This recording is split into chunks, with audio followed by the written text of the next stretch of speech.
corruption. The youths united against corruption, changing the world and the way we function. The youths united against corruption, changing the world and the way we function. You remember the youth, them are we future leaders, policy creators, decision makers. As if them are not just the cornerstone, but a crucial part to a better tomorrow. United against corruption, changing the world and the way we function. The youths united against corruption. A message from the Integrity Commission.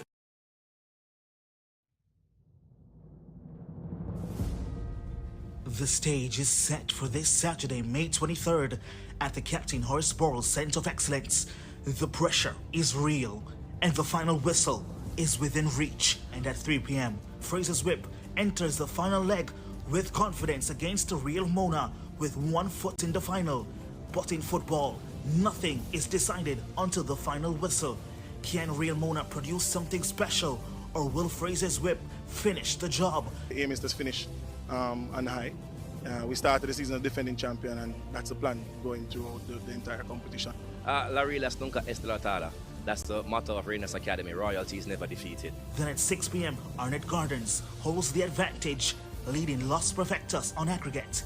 One moment, one goal can change everything.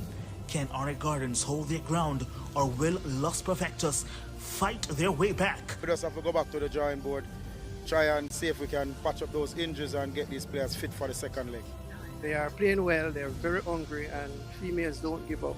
They don't give up, even if they're on the system, they don't give up. And our team just have to understand that. The Jamaica Women's Premier League semi-finals second leg. Who moves on and who gets left behind?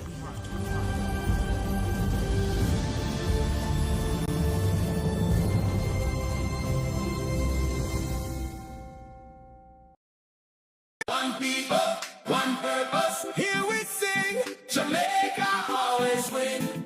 Jamaica, Monday, May 25 is Labor Day. The focus this year is the restoration of sports, early childhood, and community facilities. Make sure to volunteer, cause we are one people. One people, one purpose. In all things, Jamaica always wins. Yes, we always win. Always win.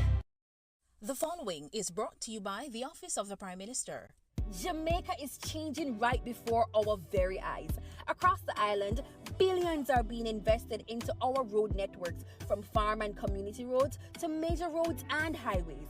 Dozens of communities across the length and breadth of Jamaica are receiving access to reliable potable water for the very first time.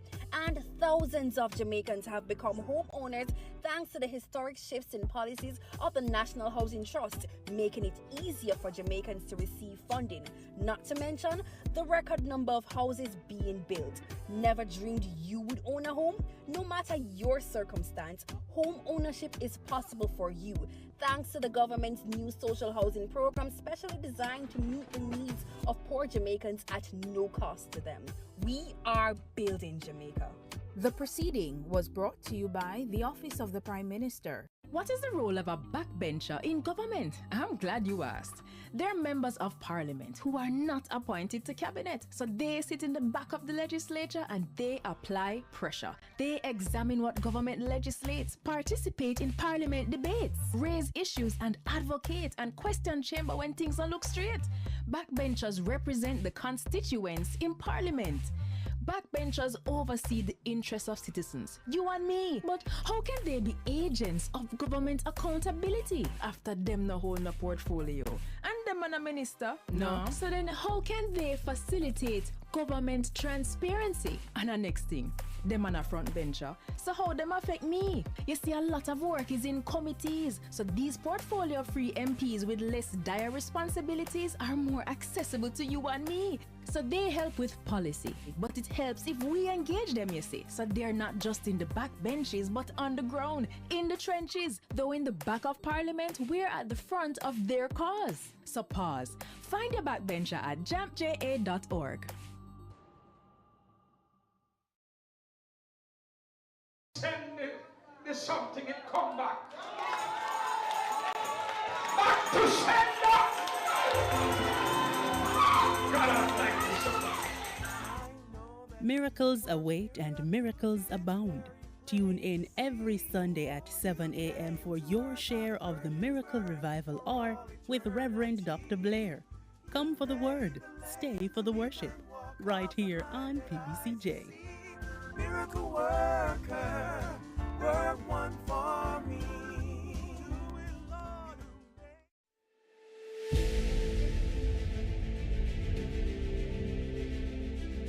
Are you an entrepreneur producing an excellent Jamaican product or service? Did you know you can earn hard currency and more significant returns by exporting? Contact the Ministry of Industry, Investment and Commerce to help propel your business along the export lane. Everything you can produce, the Jamaicans overseas want it. We're not going to get rich by just bringing down the debt. We're going to get rich by exporting a lot more. So grow exports, create job opportunities, drive economic growth through exports to make Jamaica a richer and much more prosperous country.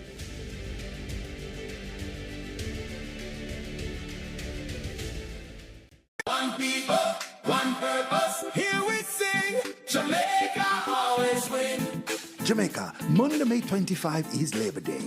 The focus this year is the restoration of sports, early childhood, and community facilities. Make sure to volunteer, cause we are one people. One people, one purpose. In all things, Jamaica always wins. Yes, we always win. Always win. Jesus, make me smile again. It will be another evening of foot stomping, hand clapping, praise and worship inside Emancipation Park on Labor Day, May 25, starting at 7 p.m. At the National Labor Day Gospel Concert. Come see John Mark Wigan, Prodigal Son, Jabez, Sebastian Braham, Julene Minto, Lubert Levy, and many, many more. Live gospel music at its most exciting in Emancipation Park, Labor Day, Monday, May 25, 7 p.m. And it will be live right here on PBCJ, 7 p.m. When the work done, come give thanks and praise. It's free. Oh Lord, you're the only one. That's why me only not so very long. Hey, hey, hey. So who keeps our taxpayer money in check? Well, the PAC and PAAC help watch over the country's budget. And one might sound like it just have an extra A, but they're way different. Here's how. The PAAC and PAC are two committees that watch the money. The Public Accounts Committee reviews government projects after them close. They do a post-audit check to see what problems arose with the costs and call officials to explain decisions that cause budget mismanagement. And then they recommend corrective action. So the problem will happen from when, not happen again. But what about the money we are spending right now? The PAAC. That's how Public Administration and Appropriations Committee pretty much means your money will protect as it happen, we check. While projects go on, things are accurate. As government spend the nation's budget, PAAC reviews it. They examine proposals and summon officials to find problems before them don't use it. So the PAC and PAAC are two parliamentary committees that watch over the country's wallet to protect the budget and keep it in check. And you can get involved. Just visit jampja.org.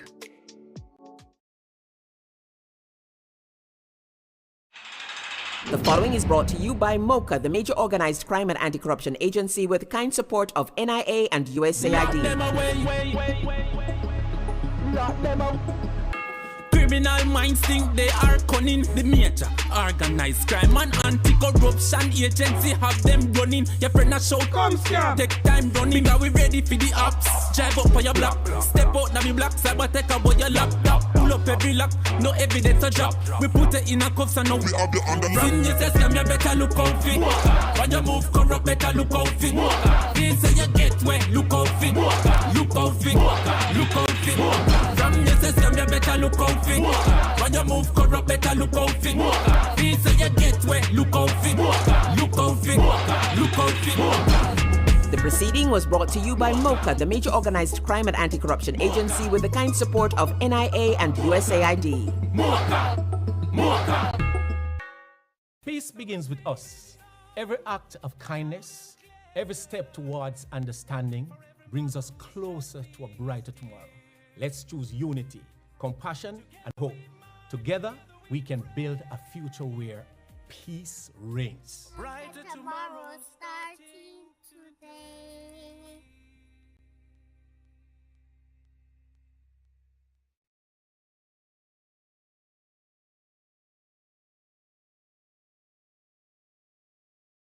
Labor Day is being officially observed on Monday, May 25, and all across Jamaica, people will be busy, busy, busy.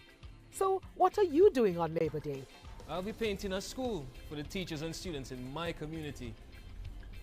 Building something meaningful. Planting flowers, beautifying the environment. Protecting what matters most in our community. Whether it is big or small, PBCJ wants to hear about your Labor Day project. Send us a 3-minute video of your team hard at work on Labor Day, and we will share it on TV and on social media. Send the video by WhatsApp to 876-228-7225, that's 876-228-7225, or by email to communications@pbcjamaica.org. Or tag PBCJ on social media. This Labor Day is all about teamwork. Labor Day 2026. Together we build Jamaica. Labor Day 2026. One people, one purpose. In all things, Jamaica wins.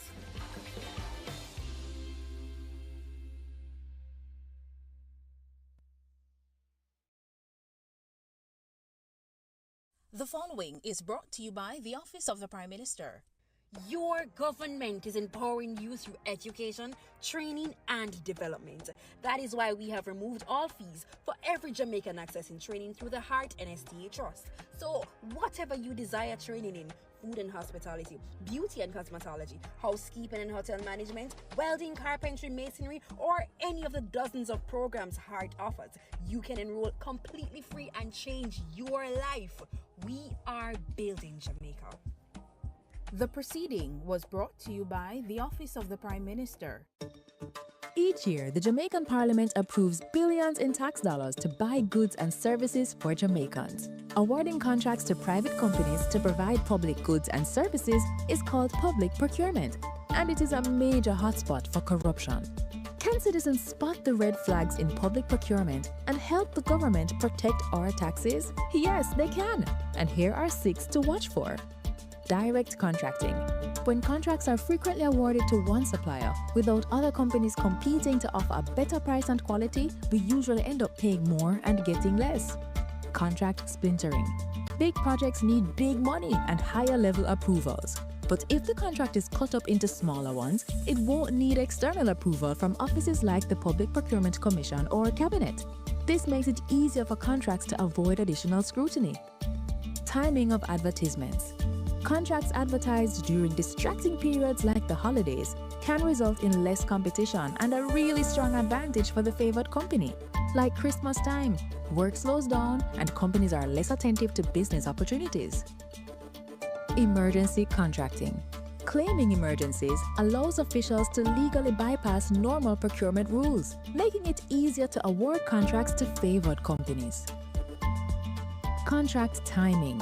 Contracts awarded just before or after election can be payback for campaign support and not based on what Jamaicans really need. Collusion. And what if penalties are not enforced when work is poorly done? This could be a contractor and public official working together for private benefit. And if it is, this is collusion.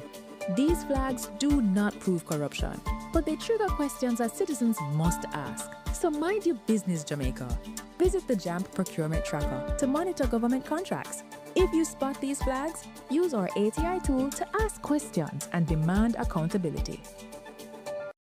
The following is brought to you by the Office of the Prime Minister. Jamaica is changing right before our very eyes. Across the island, billions are being invested into our road networks, from farm and community roads to major roads and highways. Dozens of communities across the length and breadth of Jamaica are receiving access to reliable potable water for the very first time. And thousands of Jamaicans have become homeowners thanks to the historic shifts in policies of the National Housing Trust, making it easier for Jamaicans to receive funding. Not to mention the record number of houses being built. Never dreamed you would own a home? No matter your circumstance, home ownership is possible for you, thanks to the government's new social housing program specially designed to meet the needs of poor Jamaicans at no cost to them. We are building Jamaica. The proceeding was brought to you by the Office of the Prime Minister. Jamaica, let's spread the word around to let the world know that we are proud to be one republic. We on the road to republic. Well then, let's propel we nation moving forward in a new direction. True independence, that's the projection. No more dependency, it's the best plan. Yes, we know what's best for us, cause we want we country prosperous. So make we just pull together as the general public while on the road to republic. Jamaica, let's spread the word around to let the world know that we are proud to be one republic. We on the road to republic. A message from the Ministry of Legal and Constitutional Affairs. We on the road to republic. BGLC, the regulatory body. We regulate, you play without worry. We regulate, you play. BGLC, fair play when you play. For the fun of the game, you know where they are. BGLC, keep it fair for the player. You play the game and we are the rules that keep everything fair, so the game play better. The Betting, Gaming and Lotteries Commission. We ensure fairness, integrity and responsible gaming practices. Keep the game fair and fun for everyone. We regulate, you play. Peace begins with us. Every act of kindness, every step towards understanding brings us closer to a brighter tomorrow. Let's choose unity, compassion, and hope. Together, we can build a future where peace reigns. Brighter tomorrow starting today.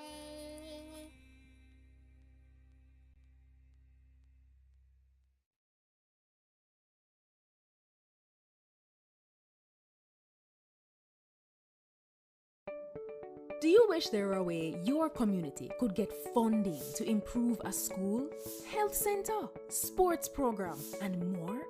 There is! It's the Constituency Development Fund. Here are a few things you probably didn't know about the CDF and how you can make it work better for you.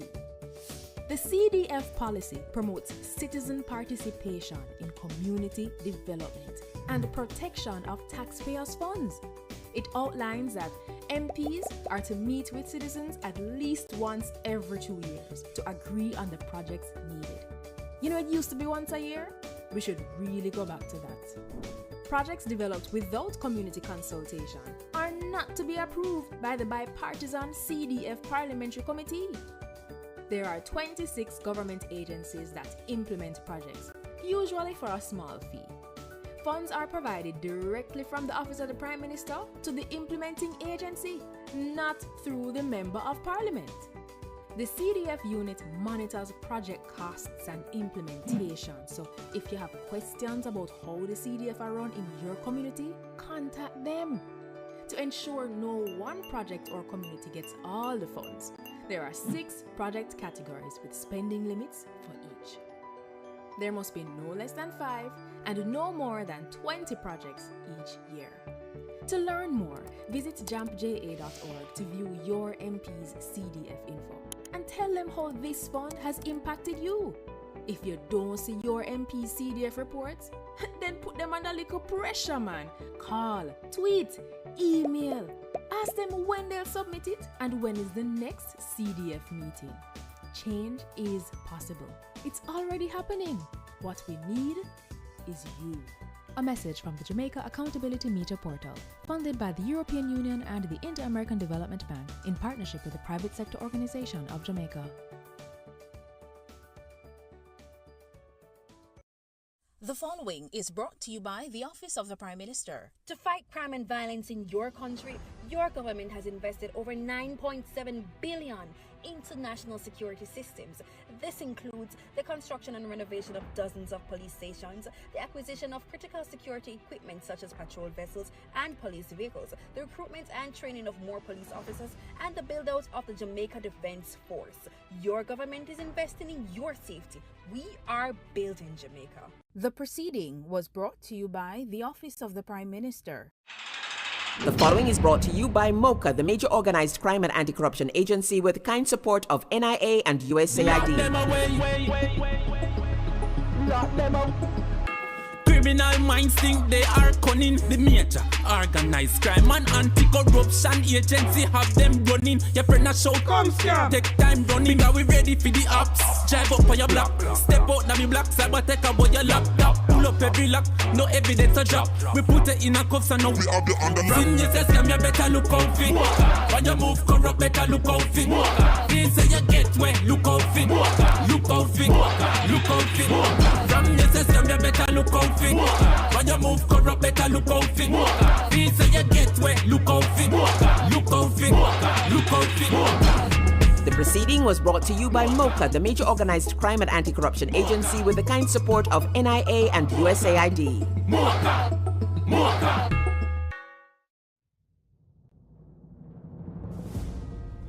The stage is set for this Saturday, May 23rd, at the Captain Horace Center of Excellence. The pressure is real, and the final whistle is within reach. And at 3 p.m., Fraser's Whip enters the final leg with confidence against the Real Mona with 1 foot in the final. But in football, nothing is decided until the final whistle. Can Real Mona produce something special, or will Fraser's Whip finish the job? The aim is to finish on high. We started the season as defending champion, and that's the plan going through the entire competition. La Realas Nunca Estelartada. That's the motto of Renas Academy. Royalty is never defeated. Then at 6 p.m., Arnett Gardens holds the advantage, leading Los Perfectos on aggregate. One moment, one goal can change everything. Can Arnett Gardens hold their ground, or will Los Perfectos fight their way back? We just have to go back to the drawing board, try and see if we can patch up those injuries and get these players fit for the second leg. They are playing well, they're very hungry, and females don't give up. They don't give up, even if they're on the system, they don't give up. And our team just have to understand that. The Jamaica Women's Premier League semi-finals second leg. Who moves on and who gets left behind?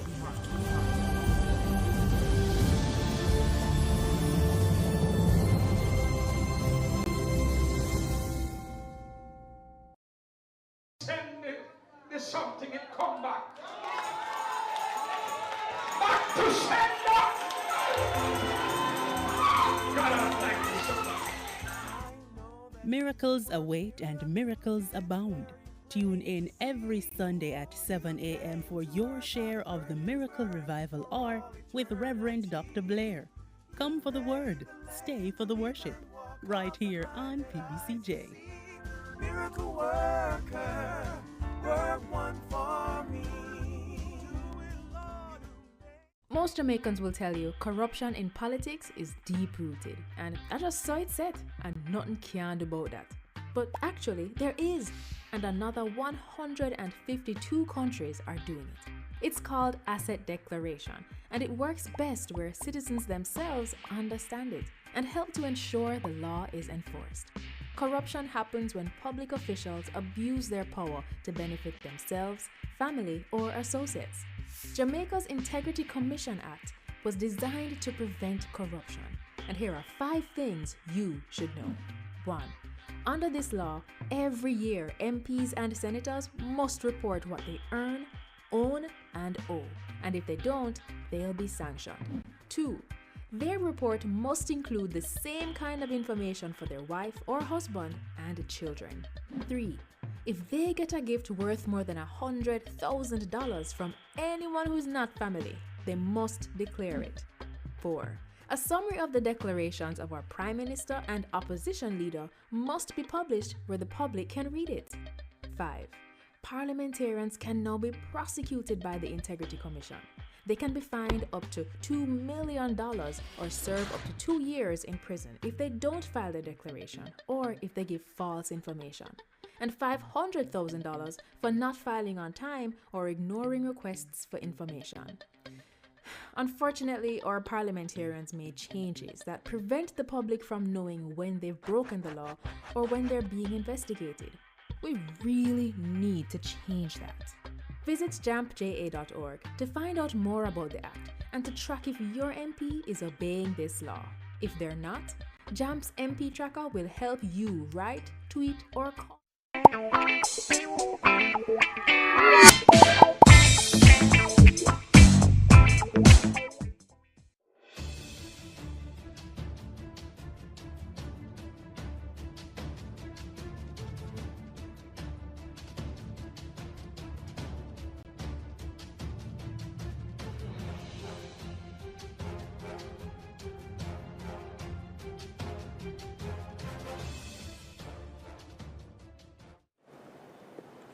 Almighty God, by whom alone kings reign and princes decree justice, and from whom alone cometh all counsel, wisdom, and understanding, we thine unworthy servants here gathered together in thy name, do most humbly beseech thee to send down thy heavenly wisdom from above, to direct and guide us with all our consultations. And grant that we, having thy fear always before our eyes, and laying aside all private interests, prejudices, and partial affections, the result of all our counsels may be to the glory of thy blessed name, the maintenance of true religion and justice, the safety, honor, and happiness of the king, the public weal, peace and tranquility of the island, and the uniting and knitting together of the hearts of all persons and estates within the same, in true Christian love and charity, one towards another, through Jesus Christ our Lord. Amen.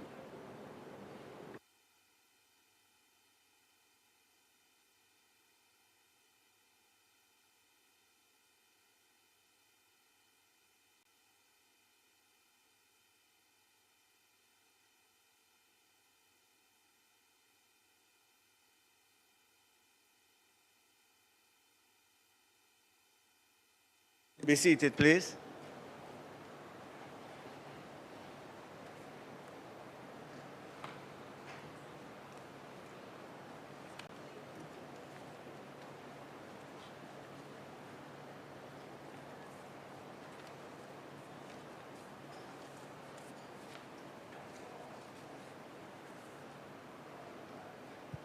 Number of matters before we begin the business of the day. Our members would have noticed that there is a mobile type air condition in the chamber. It is because the central air condition unit is malfunctioning, with the consequence that it may get a bit uncomfortable. You'll notice that I'm not wearing the traditional robe that I usually start the sessions with. If male members are of the view that they wish to remove their tops, that is to say the jacket, you may do so without seeking specific approval. It's not so bad now, but I suspect that it may get a bit warm during the process of our sitting. That's number one. Number two, we have a group of 28 students, 6 teachers, and 1 parent from the Grand Comizeno? Teacher, that's how you call it? C-O-M-I-E-N-Z-O, prep. That's right? Okay. The Grand Comenzio Prep, which is in Mandeville. So welcome to you all. So it's 28 students, 6 teachers, and 1 parent. Thank you very much for coming to spend the day with us today. And remember that you're always welcome here. It's your parliament, and it's great to see you. The only thing I would ask the teachers and the parents, or parent, when you are going back to Mandeville, please exercise the greatest of caution on the roads. Ensure that your driver is not speeding with the children. You have the future of the country in your hands. So please be very careful when you're going back to Mandeville, and you're always welcome to come and see us at any other time that you wish. Now, members, on Wednesday morning, I attended a function at National Heroes Park, which is the site of the internment of a mass grave of 157 women who died at the evening tide home in a fire on May 20th, 1980, in the period approaching the general election. The ceremony that I attended, and there were 2 senators there as well, president of the Bustamante Industrial Trade Union was one. It was to mark the creation of a national day of remembrance for the victim, all female, of this fire, and to declare the day a national day of remembrance for the victims, and this was signed by the Governor General. I think it is a most important development, as so many of us Jamaicans do not have any recollection or knowledge of this most tragic event, a painful event, which is without doubt a scar on the national fabric, and its memory ought to be seared in the collective memory of this nation. Senator Brown, please.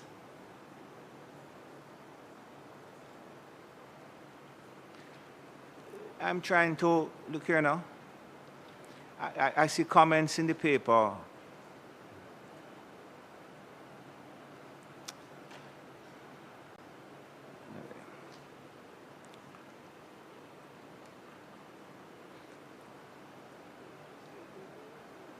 I avoid all politics in this matter. It is a most painful event which ought to be seared in the memory of Jamaica. That over 157 elderly women, many of whom were physically and mentally challenged, would meet their death in this most painful and atrocious manner is something that we as a nation need to reflect on. Many of the senators in here I know have no idea about this event. And you need to read about it, get an understanding about it, so that something like this can never ever happen in our history again. The fact that these poor and destitute women, many of whom had been abandoned by their families, could die in circumstances like this, where the state, and this is the painful thing to me, it is the state who was responsible for them. The state take 150 people who are destitute, put them in an institution, and all of them are going to die. I listened to the firemen up there at the event, recollecting the incident and talking about how the incident took place. And they are saying, and perhaps mercifully, the 2 wards, which were the Myers wards that these women lived in, was destroyed within 5 minutes of the breakout of the fire. So I ask our colleagues, don't pay attention to the comment that was made earlier. Look into the matter and determine that we as a country, they spoke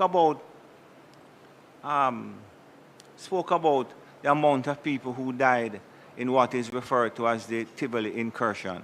This is 157 elderly, helpless women. Now, I take the opportunity, and I must tell you, it had a very deep impact on me. And I take this opportunity to thank the Ministry of Local Government and Community Development for ensuring that we have the capacity to remember this event. It's a very nice. The last time I went there was just a slab.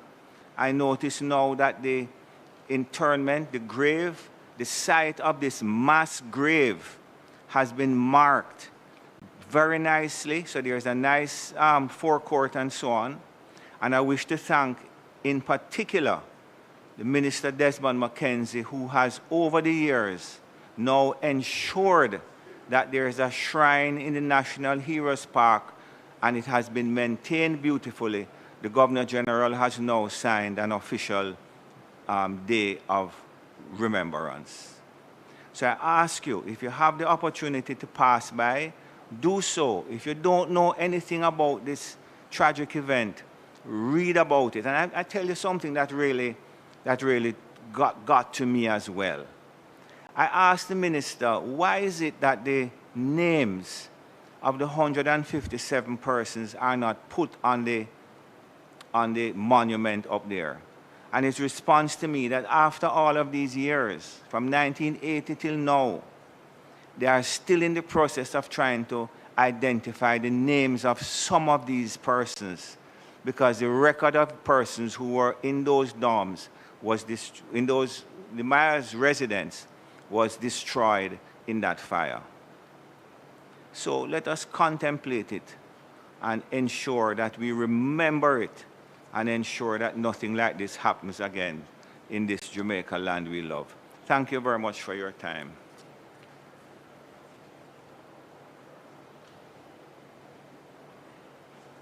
Oh, boy. Statements by ministers. Announcements. Laid on the table of the Senate are the following.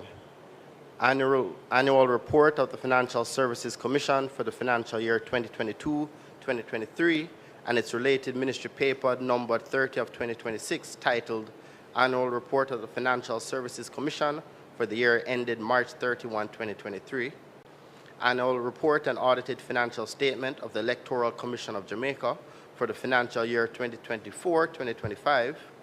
Auditor General's Department Hurricane Melissa Relief Initiative Audit, Compliance Audit Report, Financial Management of Donated and National Disaster Funds, and implementation of the Roof Restoration Project. Retabling of the Auditor General's Department Performance Audit Report, Management of the Production Incentive Program by RADA. Green Paper, numbered 1 of 2026, titled National Youth in Agriculture Policy. Annual Report of the Ministry of Labor and Social Security for the financial year 2024-2025. Integrity Commission Investigation Report into concerns that Mr. Carl Walker, a clerk of works formerly employed to the National Housing Trust, failed to file his statutory declaration with the Commission for the year 2023, contrary to law and its indicative ruling. Integrity Commission's investigation report into concerns that Miss Karine Green, a loans officer employed to the National Housing Trust, failed to file her statutory declaration with the Commission for the year 2023, contrary to law and its indicative ruling. Integrity Commission investigation report into concerns that Miss Corinne Henry, a loans officer employed to the National Housing Trust, failed to file her statutory declaration with the Commission for the year 2023, contrary to law and its indicative ruling. Integrity Commission's investigation report into concerns that Mr. Cassie Ford, a programmer analyst employed to the Information and Communication Technology Authority, failed to file a statutory declaration with the Commission for the year 2023, contrary to law and its indicative ruling. Integrity Commission investigation report into concerns that the following officers employed to the Firearm Licensing Authority failed to file their statutory declaration for the Commission for the year 2023, contrary to law, and their indicative ruling concerning Mr. Donnie Robinson, a public procurement officer, Mr. Clive Brown, an investigator, Mr. Dale Walker, an investigator, and Ms. Dawn Dickinson, Director, Corporate Planning and Client Relations. Yes, Senator Brown. These announcements about clerks and others. Because of the air conditioned units, you have to speak particularly loud from here. Yeah, but you turn off that now, so roast, we are planning for roast, you know. No.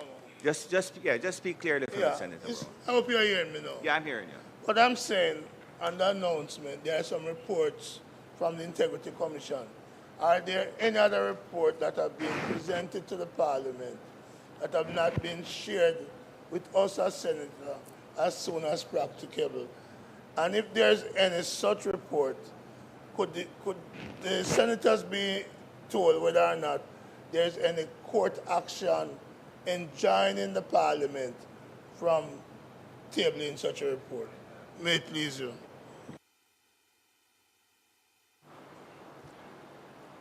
The question that Senator Brown asks is one that I can address and had not really intended to do so, but since it is raised by Senator Brown, I have no alternative but to deal with it. And the question is, essentially, whether there is any other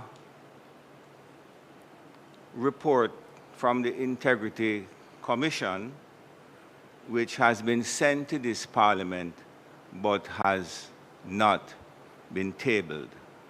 Indeed, there is such a report which was received from the Integrity Commission on the 30th of March, 2026, concerning the conduct of the Firearm License Authority. Over the last several days, there has been wide and varied comment within the chamber of the lower house and in the public domain concerning the non-tabling by the Parliament of the said report which I referred to from the Integrity Commission of Jamaica. Much of the discussion has been criticism directed at the Speaker of the House, who has been unfairly accused of attempting to thwart and stifle our democracy and its institutions by her failure to table the report. She has been incorrectly accused of breaching provisions of the Integrity Commission Act 2017. It is not my intention to delve into the details of the legislation. However, it is to be noted that the legislation, that is to say the Integrity Commission Act, does not impose an obligation on the presiding officers to table reports received within any specific time or indeed at all, but rather states that the Commission is to submit reports to the Parliament for tabling. The decision to table or not, and when to table, rests with the presiding officers of the Parliament. I wish to make it clear, I wish to make it abundantly clear that the decision not to table this specific report was not taken by the Speaker of the House, the Honorable Juliet Holness, in isolation. That decision was taken by the presiding officers. That is to say, myself as President of the Senate and the Speaker of the House, in consultation with the clerk and the legal officers of the Parliament. Persons who are well aware of this, however, have sought to ascribe the decision as not to table the report solely to the Speaker of the House, in yet another attempt to besmirch her authority and tarnish her reputation. I am not surprised by these attacks, however, as there is a long history of attacking strong women in leadership in this country by many sections of our society. In arriving at our position, that is to say, not to table the report from the FLA at this time, we consider the decision in the Hales matter, which made it clear that proceedings in the Parliament are within the sole purview of the presiding officers of the Parliament, not the Speaker or the President, the presiding officers of the Parliament. The decision cited as the Supreme Court of Judica of Jamaica, claim number 2017 HCV 00744, between Ian Hales, applicant, and Charlotte Alexander Hales, respondent, the Contractor General, interested parties, the Speaker of the House of Representatives, first interested party, and Senator Tom Tavares Finson, second interested party. And the judgment, which runs over just about 40 pages, says, and I want to just quote paragraph 60 at page 33, the Speaker of the House and the President of the Senate would have been acted inter vires by tabling the report submitted to it by the OCG. Their action would be categorized as Parliament conducting their internal affairs, and as such, their actions, listen to this, their actions would be immune from the jurisdiction of the court. I find that the Speaker of the House and President of the Senate were improperly joined to the application for leave to the interested parties.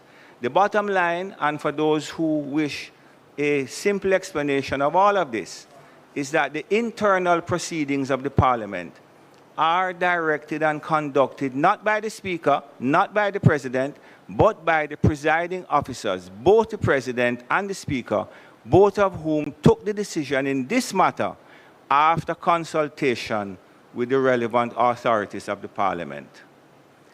There is currently a matter before the court seeking non-disclosure of the report, and the view was taken that those proceedings should move ahead until it became clear where the court was heading in this matter. And we determined that the document ought not to be tabled until the issue in the court was further ventilated. Let me point out that this approach is nothing new, as it is a process that was followed in the Ian Hales matter, and which was supported by the then leader of the opposition, Mr. Peter Phillips. In fact, the approach that we have now adopted has received the approval of the most senior constitutional lawyer in this country, Dr. Lloyd Barnett, who says, if there is an application for non-disclosure in the courts, then you wouldn't frustrate the court's proceeding by tabling the legislation, by tabling the report. We have to have respect for the judicial system. In fairness, let me just read the precise words. If there is an application for non-disclosure, then you wouldn't frustrate the court's proceedings. We have to respect the judicial system. In closing, late last evening, I received a letter in my capacity as President of the Senate, addressed to myself and the Speaker of the House, both presiding officers, and addressed to the clerk from the leader of the opposition, Mr. Mark Golding. In that letter, Mr. Golding said, and I must say, I had no intention of reading this letter, except to say that this morning, the correspondence appears in the Gleaner, on the Gleaner website. So several hours after it was sent to us, it is in the newspaper. Dear Madam Speaker and President, I'm sending you a memorandum of today's date, prepared by the Honorable B. St. Michael Hilton, KC, on the captioned matter. Please see attached. The captioned matter being subject, failure to table the Integrity Commission investigative report on the Firearm Licensing Authority sent to the Parliament on March 30, 2026. Now, So he says that he's sending this report to us, a memorandum prepared by learned King's Counsel, Mr. Michael Hilton. And then he says, having now shared with you the benefit of this clarification of the legal position of eminent senior counsel, I trust that the Integrity Commission's investigative report of the FLA will be tabled at the next sitting of the House of Representatives and Senate, respectively. If not, if not, I am putting the capital on it. If not, I intend to instruct legal counsel to file proceedings as advised in the memorandum. Well, no doubt the memorandum has already been released to the public. I consider this an unprecedented threat to the administration of Parliament and the conduct which I believe is beneath the dignity of the office of the leader of the opposition. Without saying too much, listen, without saying too much, I would just indicate that the presiding officers, the Honorable Speaker of the House of Representatives, and myself as President of the Senate will not bow to any intimidation or threat.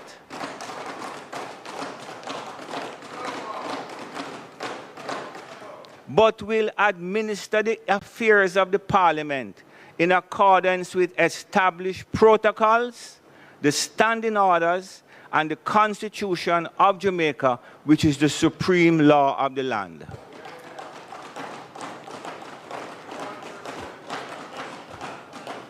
I'm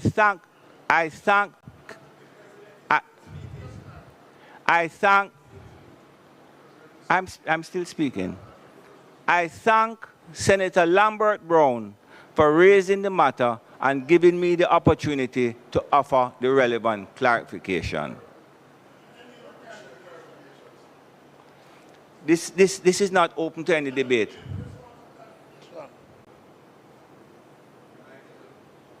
Yeah. Thank you for reading from your prepared text. But I just want you to answer the question. Has the courts enjoined the Parliament from tabling the report? That's what I'm asking. Is there any measures taken by the court, an injunction blocking the Parliament? Okay, I understand. What the courts have said in the Ian Hales matter is that the administration of the Parliament rests solely with the presiding officers of the Parliament. That is to say, the Speaker and the President of the Senate. The courts have said nothing in relation to the exercise of the prerogative of the presiding officers of Parliament. They have said nothing. The presiding officers of the Parliament, the Speaker and myself, have taken a decision based on our assessment as to what is happening in the court, and we have made that decision, which, let me point out, that decision is subject to continuous review. It is not in relation to Ian Hales. I think that position remained for almost 6 years. This position that we have taken is one that is going to be continuously reviewed. We accept the position of learned attorney, Mr. Lloyd Barnett, over the analysis of anybody else at this time. Announcements, you done that. Bills brought from the Honorable House of Representatives.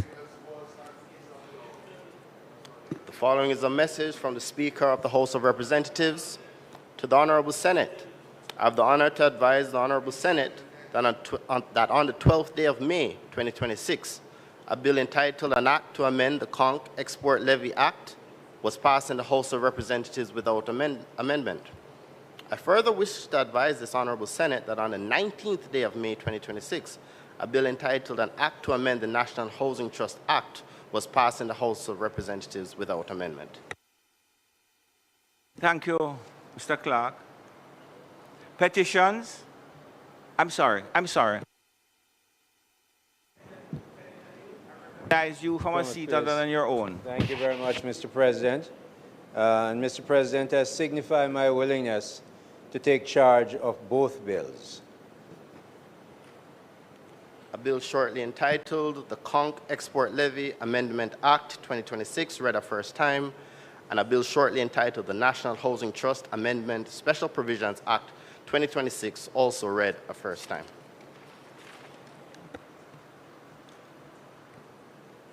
Mr. President, I beg to give notice of the second reading of the bills.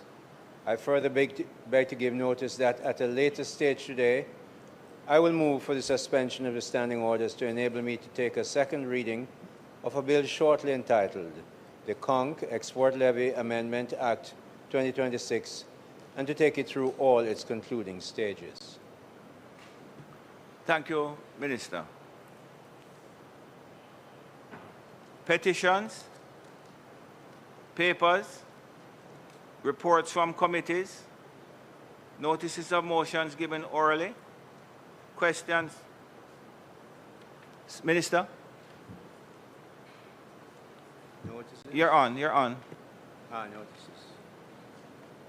That notices this. Mr. President, I beg to give notice that at the next reading of the Senate, I will move the following motion.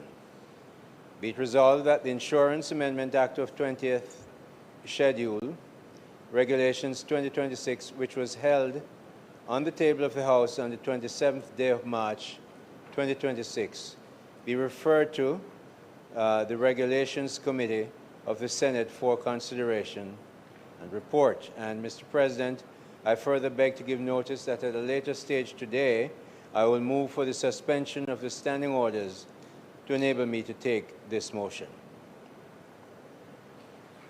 Thank you, Minister. Questions and answers to questions? Motions that may be made at the commencement of public business requiring notice.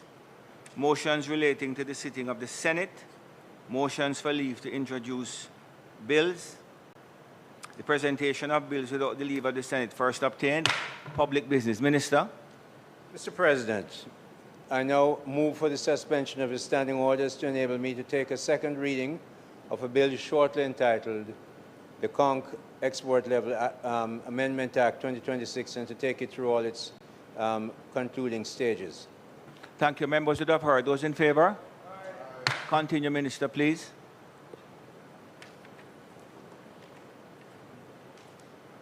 Here we are.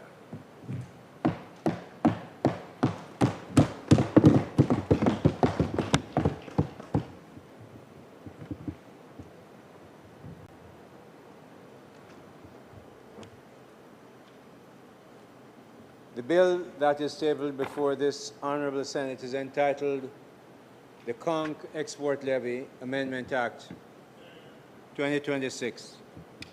Okay, we are on, I think. Let me repeat that for the record. The bill that is tabled before this Honourable Senate is entitled the Conch Export Levy Amendment Act 2026. This Senate is being reminded of the mischief or the problem to be remedied, which led to the enactment of the Conch Export Levy Act in 2009.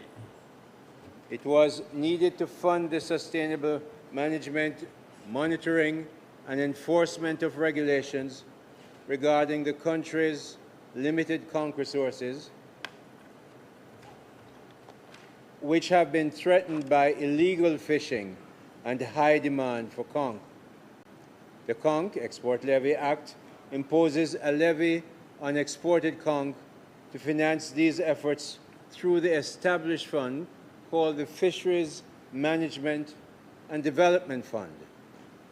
Under the Act, an exporter of conch is required to pay to the Veterinary Services Division a levy which is calculated at the rate prescribed by the Minister for any specified conch season.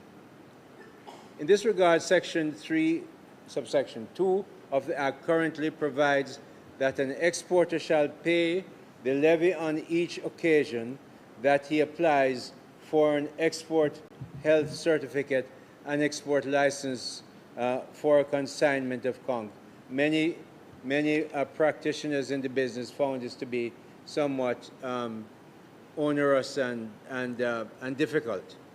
This rate of levy is set by the minister by way of an order subject to affirmative resolution in the House of Representatives pursuant to Section 3(1), subsection C, Roman numeral number 2. You will recall that the conch export levy rate of levy order 2026 that was made on March 12, 2026 was affirmed in the House of Representatives on March 24, 2026. This bill, Mr. President, the Conch Export Levy Amendment Act 2026, has its genesis in a decision of the Cabinet number 10/24 dated April 8, 2024, granting approval for the amendment of the Conch Export Levy Act, followed by a subsequent Cabinet decision number 14/26 dated March 23, 2026, granting approval for its tabling. The bill, when enacted, will seek to 1. Empower the minister by order, subject to affirmative resolution of the House of Representatives, to prescribe the period during which an exporter may pay the levy on conch and extend that period, and the manner in which the levy on conch shall be paid, whether in full or in installments. 2. Empower the minister to waive, reduce, or remit the levy on conch under specific circumstances. And 3. Amend the constitution of the Board of Management of the fund established under Section 10 of the Act. Mr. President, among the amendments reflected in the bill is the fact that the minister will have a discretion to make an order subject to affirmative resolution in the House of Representatives to extend the specific period for the payment of the levy on conch payable by an exporter up to only a maximum period of 12 months. Following, notice you have a longer period there than every time you have to go, following the granting of an export health certificate and export license for consignment of conch.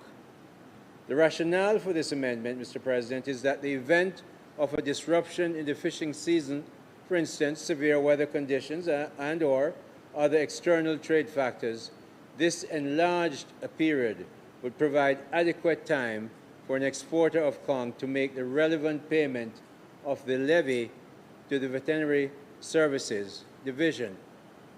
In this regard, Mr. President, the Minister will have a discretion to stipulate whether the levy is to be paid in full or by installments.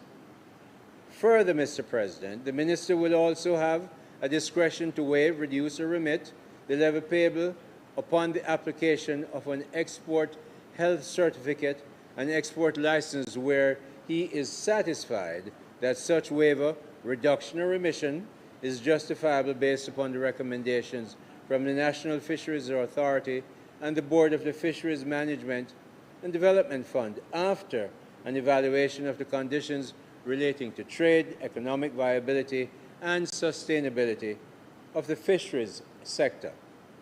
So, Mr. President, it is to be noted that with the amendment to the composition of the board, this is expected to eliminate any possible or perceived conflict of interests.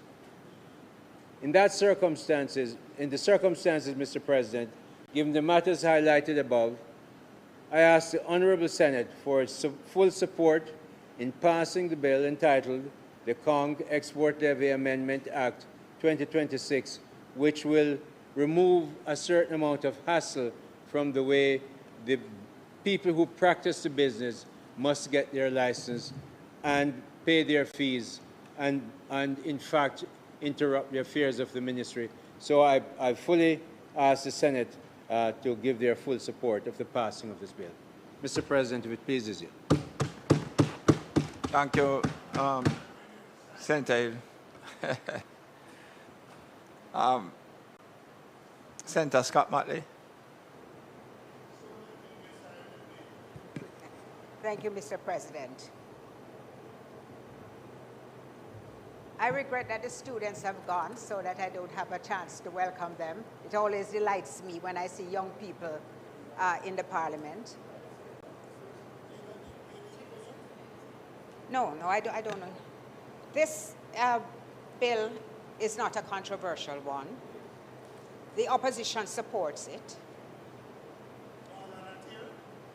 I personally had preferred the schedule, the composition of the board, the one that you have changed, because I thought it gave a level of flexibility that you could bring on other persons outside of the rigidity of persons who are knowledgeable in fisheries, as it were.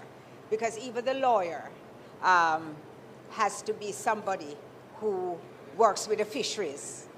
And sometimes it is good to get expertise outside because it brings, as Senator Anderson said, a different perspective. You know, when you're too deeply involved in something, you actually become a part of an echo chamber, so you don't have a fresh, different perspective, which can in fact strengthen the organization. And I prefer the original composition.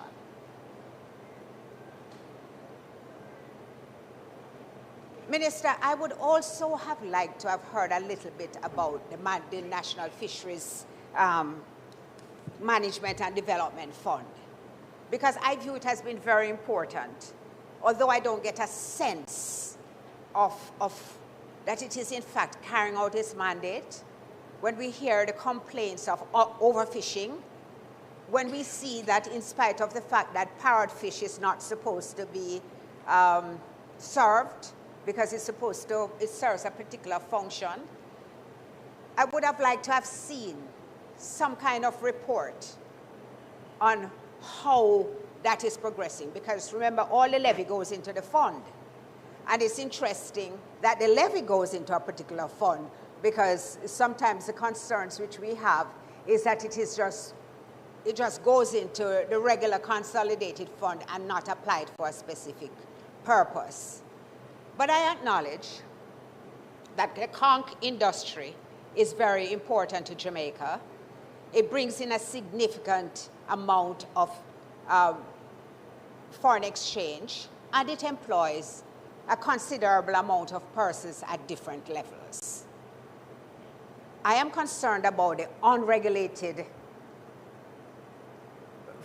fishing and the unregulated poaching of conch. Because I remember some time ago that when, I think it was Minister Audley Shaw who was then the minister, and when he spoke about the staggering amount which we lost as a country to the illegal conch business, I was totally appalled.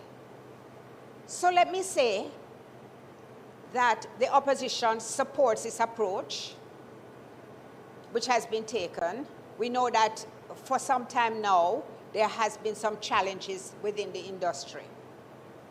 I want to thank the technical team who has taken the time to come here, signifying how important it is to them that this legislation is passed. And as I said earlier, we give our support to this amendment. If it pleases you, Mr. President.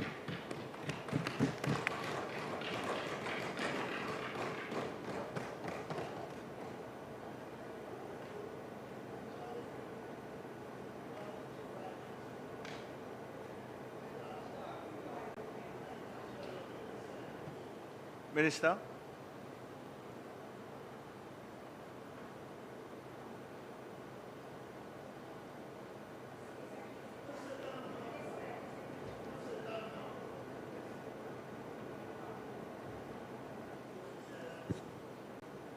Mr. President, I'd like to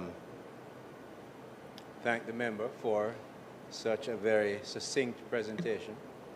And I know the technical people are telling me, I think, that the fund reports to Parliament. It does not.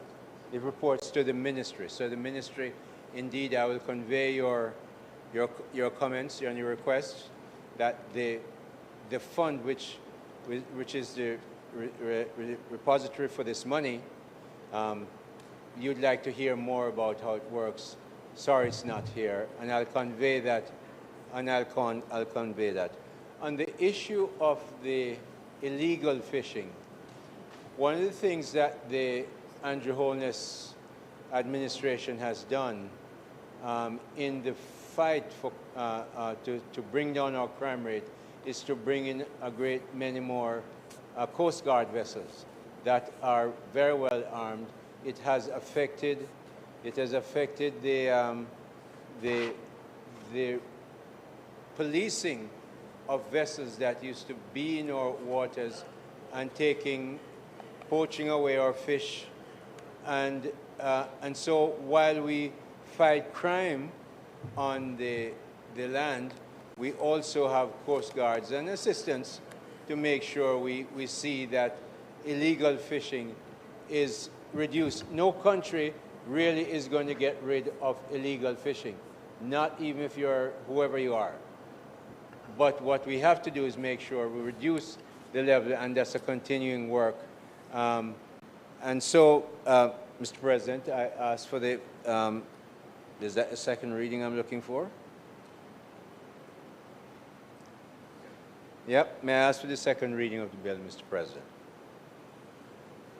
Thank you, Minister. The question is that the bill be read for a second time. Those in favor? Aye. Against?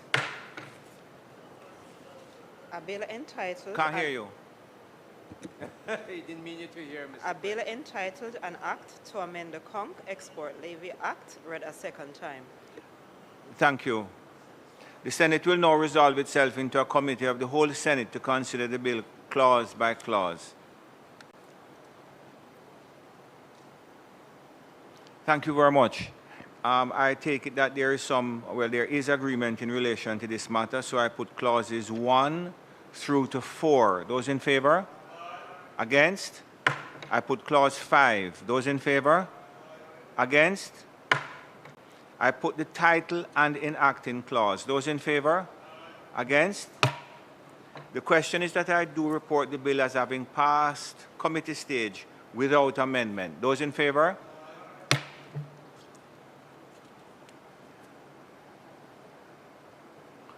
Thank you very much. I do report the bill as having passed committee stage without amendment. Minister.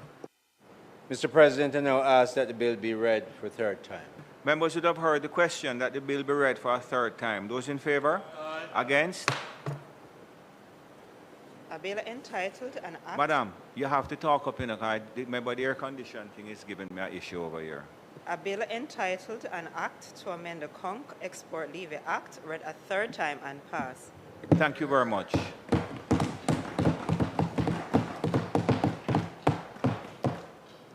Minister. Yes, Mr. President.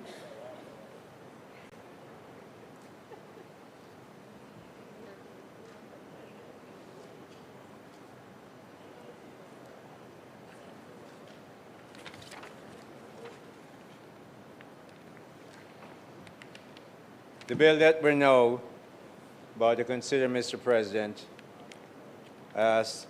before this Honorable Senate is one titled the Jamaica Dairy Development Board Amendment Act 2026. This Honorable Senate is advised that the Jamaican Dairy Development Board, a body corporate, was established by the Jamaica Dairy Development Board Act of 2009, and the Act for the purpose of promoting and fostering the development of the dairy sector, with particular emphasis on promoting local milk production and achieving efficiencies in production, processing, marketing, and other trade in dairy products pursuant to Section 4 of the Act, Mr. President.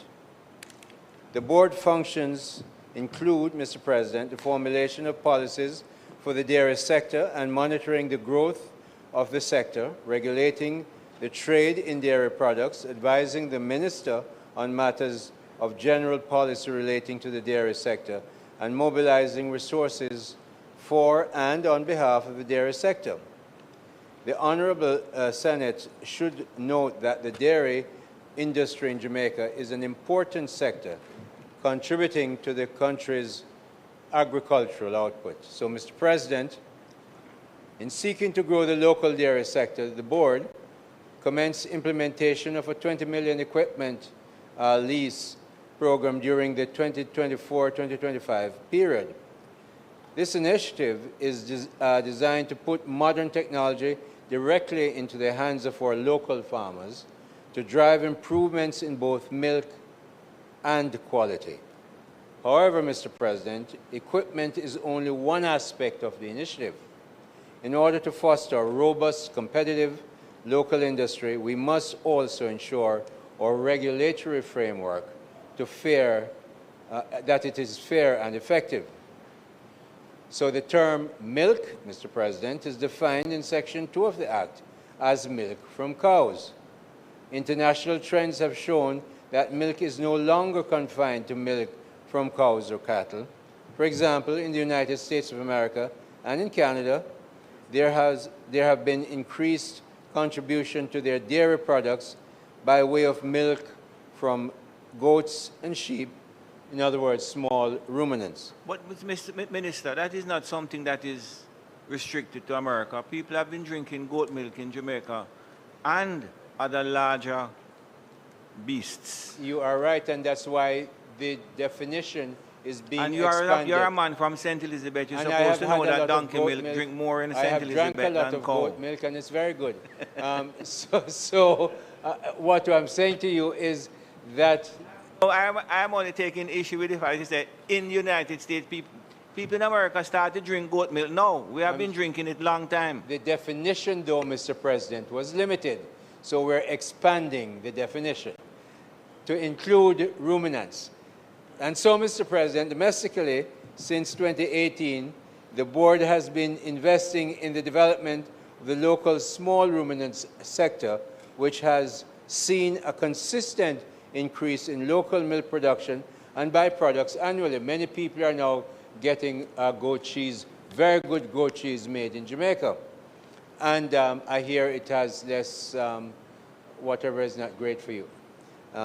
Under Section 18 of the Act, Mr. President, the board may, after consultation with persons involved in the dairy sector, impose a cess on trade in dairy products. The imposition of the cess requires the approval of the minister by way of an order, subject in such conditions, if any, as the minister thinks necessary. Dairy products, Mr. President, is defined in Section 2 of the Act as, and here it is, in relation to cows means milk, cream, butter, cheese, condensed milk, evaporated milk, milk powder, dry milk, ice cream, malted milk, and any other product manufactured wholly or mainly from milk, and includes products that have more than 50% milk solids on a dry weight basis, excluding sugar.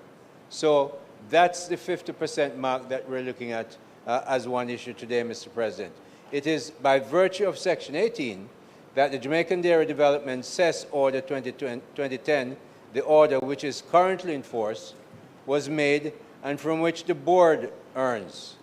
Paragraph 3 of that order, Mr. President, imposes a cess on the importation into Jamaica of a specified dairy product and the trading in fresh milk products in Jamaica.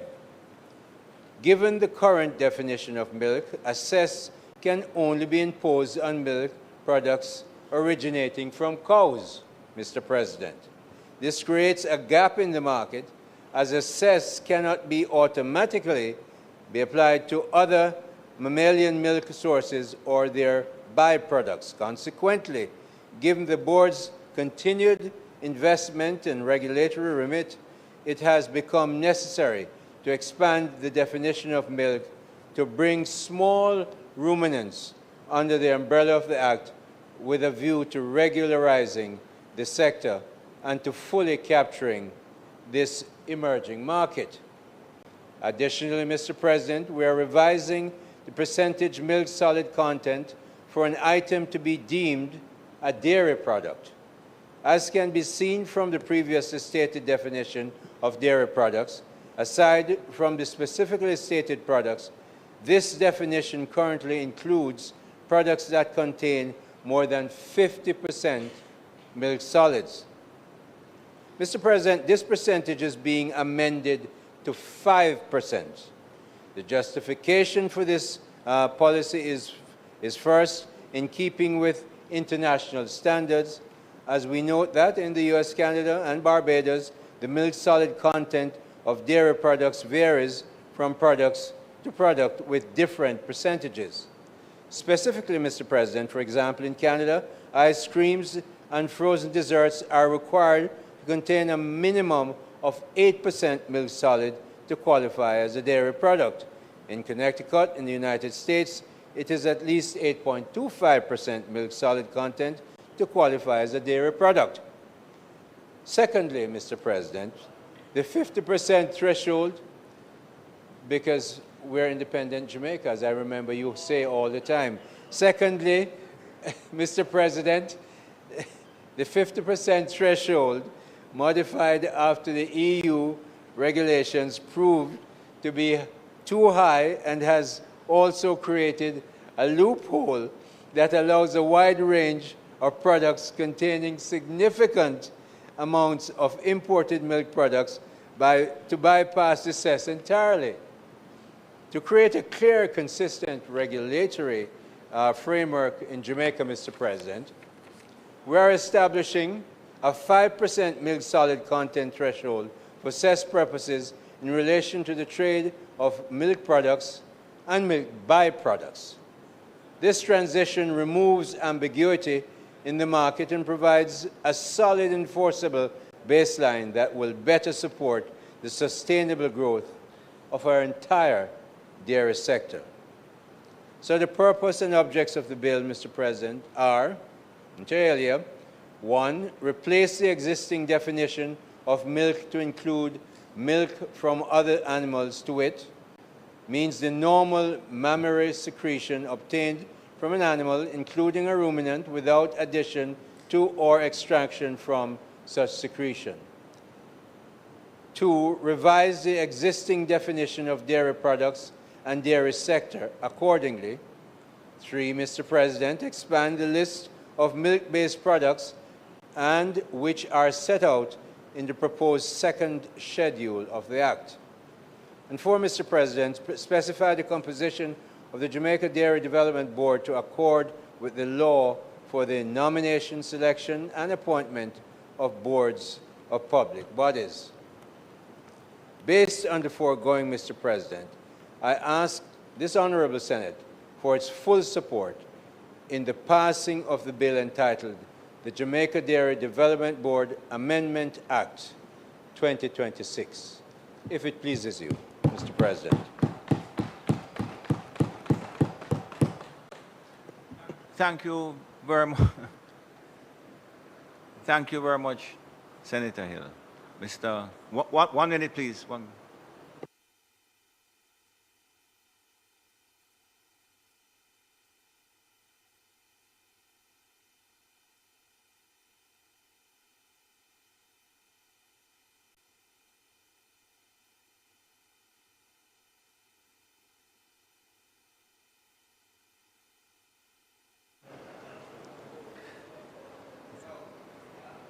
Thank you very much, Minister Hill.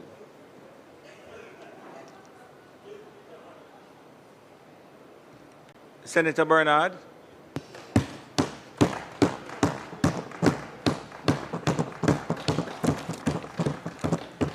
Thank you very much, Mr. President. I'm just saying that I like Senator Hill. He's my friend. I didn't hear that. No, I was saying I like Senator Hill, and he's my friend. Yes, he's my friend. He's a friend. That in itself is odd, but go on. I rise today to contribute to the debate on the amendment to the Jamaica Dairy Development Board Act 2026. At first glance, Mr. President, the government has attempted to market this amendment as progressive and farmer-friendly. We have heard pronouncements that it will modernize the dairy industry, that it align Jamaica with international standards, expand opportunities for goat and sheep farmers, promote diversification, and strengthen national food security. However, if that were truly the substance of the legislation before us, then we on this side would welcome such a discussion. Indeed, Mr. President, Jamaica should be moving toward a broader and more inclusive dairy industry framework, one that recognizes goat milk, sheep milk, and other legitimate dairy streams as viable opportunities for local agricultural expansion. Such diversification, Mr. President, could create new income streams for rural communities, stimulate agro-processing, reduce import dependence, and enhance nutritional resilience. But, Mr. President, when we move beyond the government's public relations language and actually examine the wording of the amendment, a very different reality emerges. The bill does not primarily expand dairy opportunities for Jamaican farmers. Instead, it dramatically lowers the threshold for what may legally qualify as a dairy product. Under the current law, and you would have heard it earlier, dairy products are defined as products manufactured wholly or mainly from milk and includes product containing more than 50% solids on a dry weight basis. The amendment before us now proposes that dairy products need not contain or need contain only at least 5% milk in order to qualify. I put it to this Honorable House that this is not modernization, this is dilution. And we must therefore ask, dilution in whose interests? Because, Mr. President, lowering the milk content threshold from more than 50% to a merely 5% does not meaningfully strengthen Jamaican dairy farmers. It does not significantly increase demand for local milk produce. It does not guarantee better farm gate prices. It does not expand local processing capacity. What it does is open the floodgates for highly processed milk substitutes, imported dairy analogs, and synthetic heavily extended milk-based products to enter into the country under the protected and trusted label of dairy. Mr. President, the danger here is economic, nutritional, and regulatory. Economically, small dairy farmers are already struggling. Feed costs rising, land pressures increasing, climate variability affecting pasture conditions, energy costs continue to squeeze agro-processors, and imported products already dominate shelf space. Instead of using this legislation to strengthen the local production linkages, the government appears prepared to weaken the very identity of milk itself. Mr. President, when a product with only 5% milk content can legally qualify as a dairy product, we're effectively telling the consumers that imitation and substitution are equal to authentic agricultural products. And who benefits from this arrangement? Certainly not the 50% of Jamaica small dairy farmers in St. Thomas. That is widely considered the top producer of saleable milk, saleable fresh milk in the country. Certainly not in Clarendon and St. Elizabeth, where there is a high concentration of the country's registered dairy farmers and small-scale milk production. And certainly not in St. Catherine and St. Anne, that host large dairy farms and fresh milk processing plants. The beneficiaries, Mr. President, are likely to be large importers, food processors, and distributors capable of importing cheaper milk derivatives, powdered substitute, vegetable fat blends, and ultra-processed dairy analogs at lower costs. Mr. President, we must also confront the public health implications of this amendment. Consumers generally associate the term milk or dairy with nutritional value, particularly protein, calcium, vitamins, and essential fats associated with genuine milk products. But when products containing only 5% milk can be legally categorized as dairy, there's a significant risk of nutritional deception. Many heavily diluted and substituted base product contains higher levels of added sugars, vegetable oils and fats, artificial stabilizers and flavor enhancers, low protein density, and reduced calcium bioavailability compared to genuine milk products. This becomes especially concerning for children in formative development stages, elderly persons requiring adequate calcium intake, low-income households relying on dairy for nutritional supplementation, and school and institutional feeding programs that may unknowingly procure lower quality substitute under the Dairy Board classification. Mr. President, food security is not merely about volume, it's about nutritional integrity. A country cannot claim to strengthen food security while simultaneously weakening food standards. And this is why the amendment, as currently drafted, creates serious policy contradictions. The government says the bill supports local farmers, but the amendments lowers real milk requirements. The government says the bill promotes diversification, but there are no accompanying provisions incentivizing local goat or sheep milk production. Mr. President, perhaps, Mr. President, the greatest concern arising from this amendment, or at least for me personally, and I know that this concerns the majority of Jamaicans, is the justification advanced in the Memorandum of Objects and Reasons that these changes are being made in keeping with international standards. Let me just read the Memorandum of Objects and Reasons verbatim. This bill seeks to amend the Jamaica Dairy Development Board Act in order to expand the definition of milk in keeping with international standards and otherwise to modernize other terms and provisions of the Act to accord with the changes in the dairy industry. Mr. President, when you examine the amendment to Section 2, it defines dairy products as food and beverages made from milk from any animal. Foods and beverages made from milk from any animal.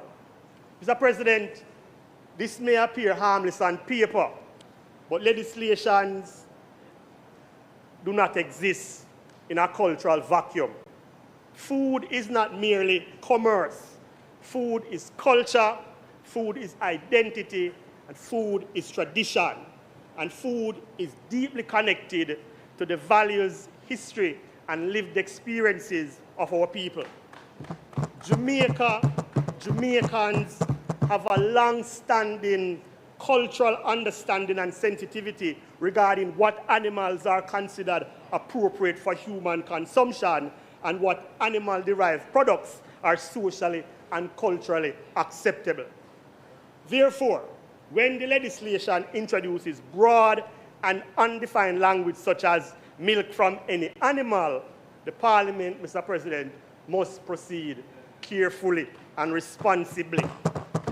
Because, Mr. President, many Jamaicans will legitimately ask, what exactly does any animal mean? What limitations exist? What protections are established? And who determines what may ultimately enter the Jamaican food chain under the label of dairy? Mr. President, international standards cannot automatically supersede Jamaican cultural norms and public expectations and consumer confidence.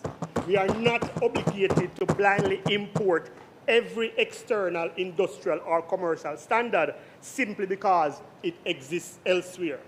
Jamaica must retain the sovereign right to define food standards consistent with our cultural realities, public health priorities, and social values. And this concern, Mr. President, is not irrational. Around the world, modern food manufacturing has increasingly moved forward towards synthetic proteins, laboratory-derived food substances, heavily processed animal analogs, and unconventional dairy alternatives. So when the legislation uses expansive language without clear boundaries, it creates uncertainty and anxiety among ordinary Jamaicans about the future direction of food regulation in the country. Mr. President, precision in legislation matters. If the government's true intention is simply to recognize legitimate dairy products from cows, sheep, and goats, then the legislation should have said it should not rely on vague terminology such as any animal, which unnecessarily broadens, it unnecessarily, I think, it doesn't reflect properly when you take into consideration the cultural sensitivity in Jamaica in terms of what we consider edible and what we do not consider edible, Mr. President. Accordingly, Mr. President, I propose that the amendment revise a specifically defined approved dairy animal, for example. So milk means the normal mammary secretion obtained from cows, goats, sheep, and other animals, as may specifically prescribed by regulation subject to affirmative resolution, something like that, affirmative resolution by the Parliament. Yeah, this approach will preserve the Parliament. We have a good thing going, right? If you want to, yeah, we have a good thing going. No, you can't stand up. We have a good thing going. So what you do for me, just make the proposed amendment. When you finish, and then we deal with it in committee. I tend to agree with you to an extent because I think they're trying to get away from almond milk, oats milk, all kind of milk.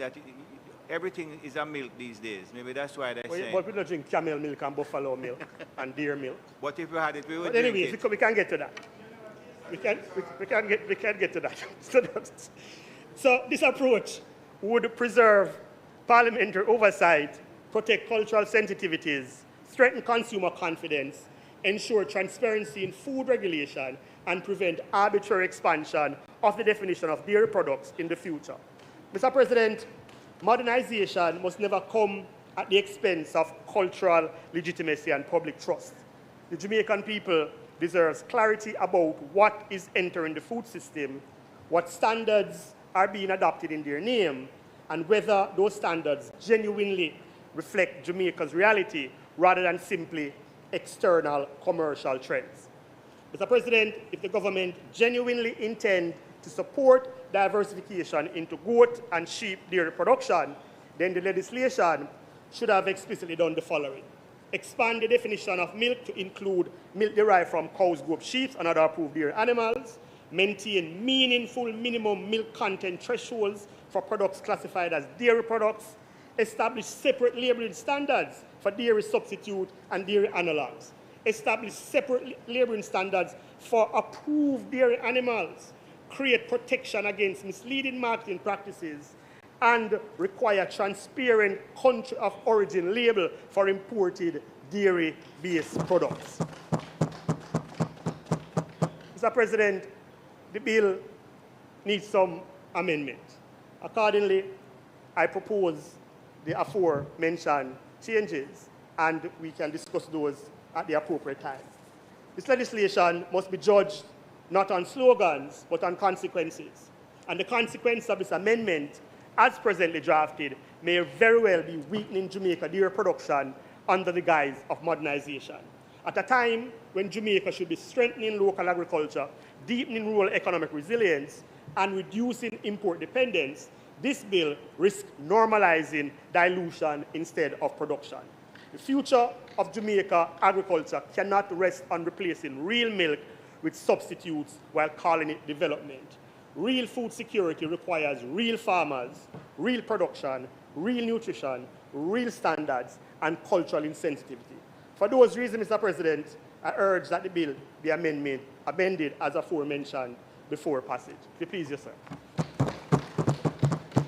Thank you. Thank you very much, Senator Bernard.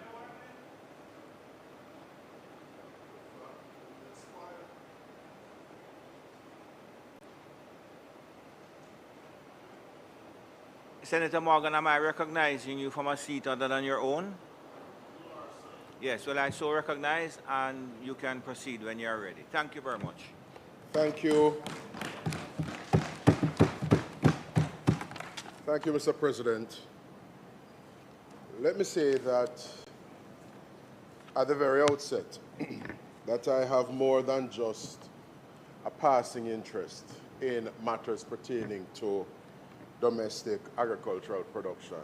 I had the good fortune of working closely with farmers across Jamaica and many stakeholders in agribusiness, Mr. President, when I served in a previous incarnation as Deputy Spokesman on Agriculture, when we were sitting on the other side.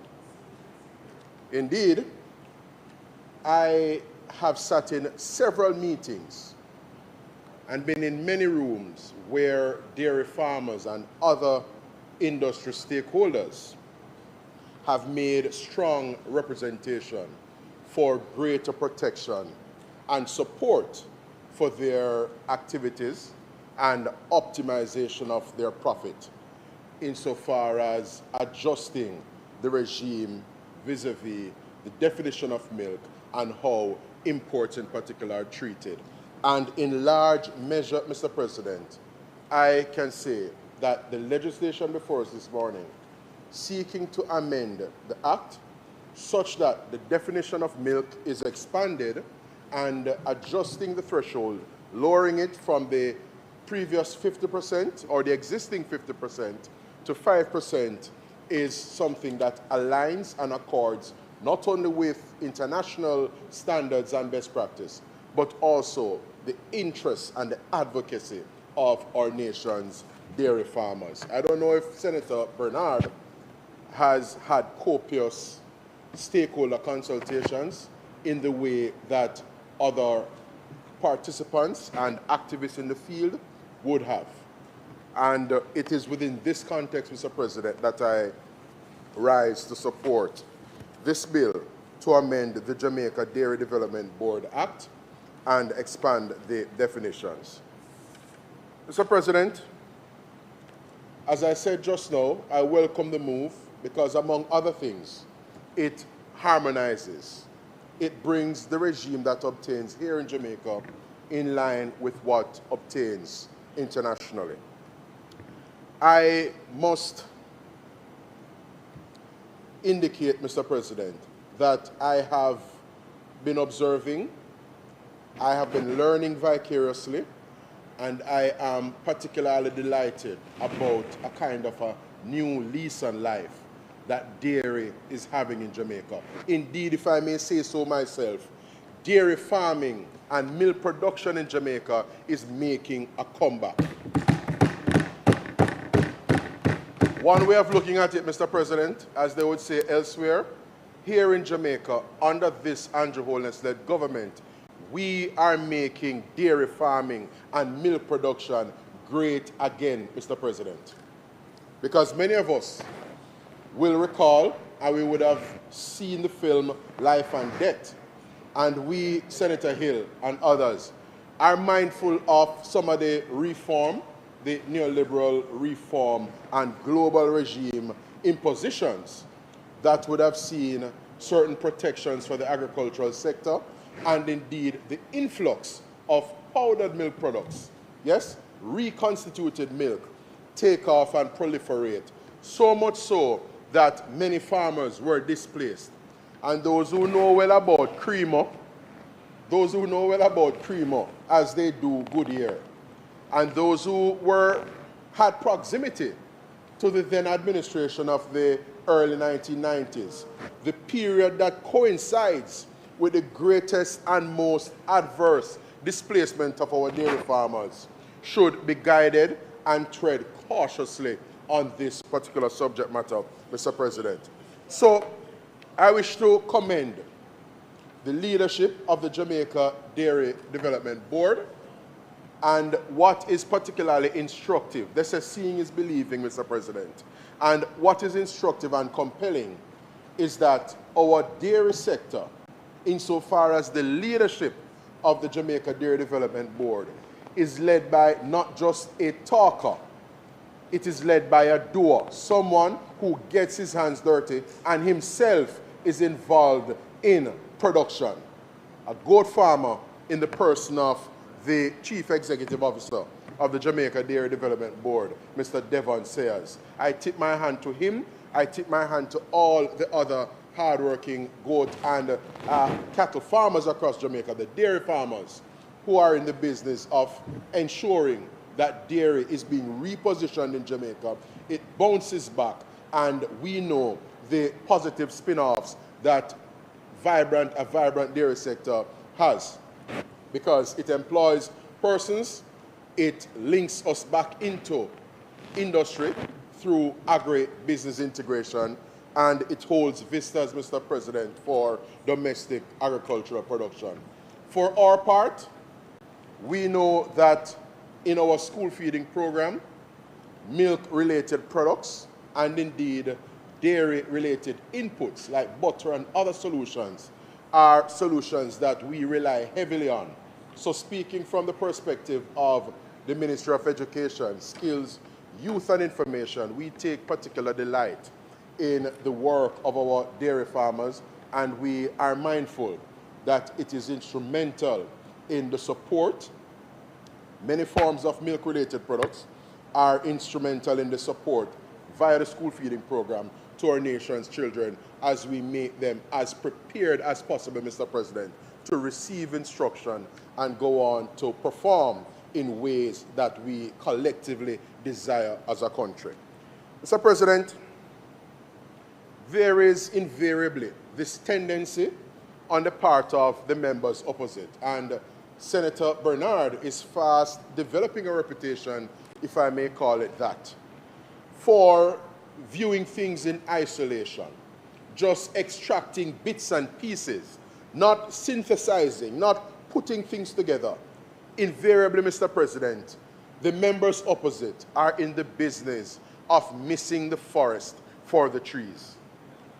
What do I mean by that?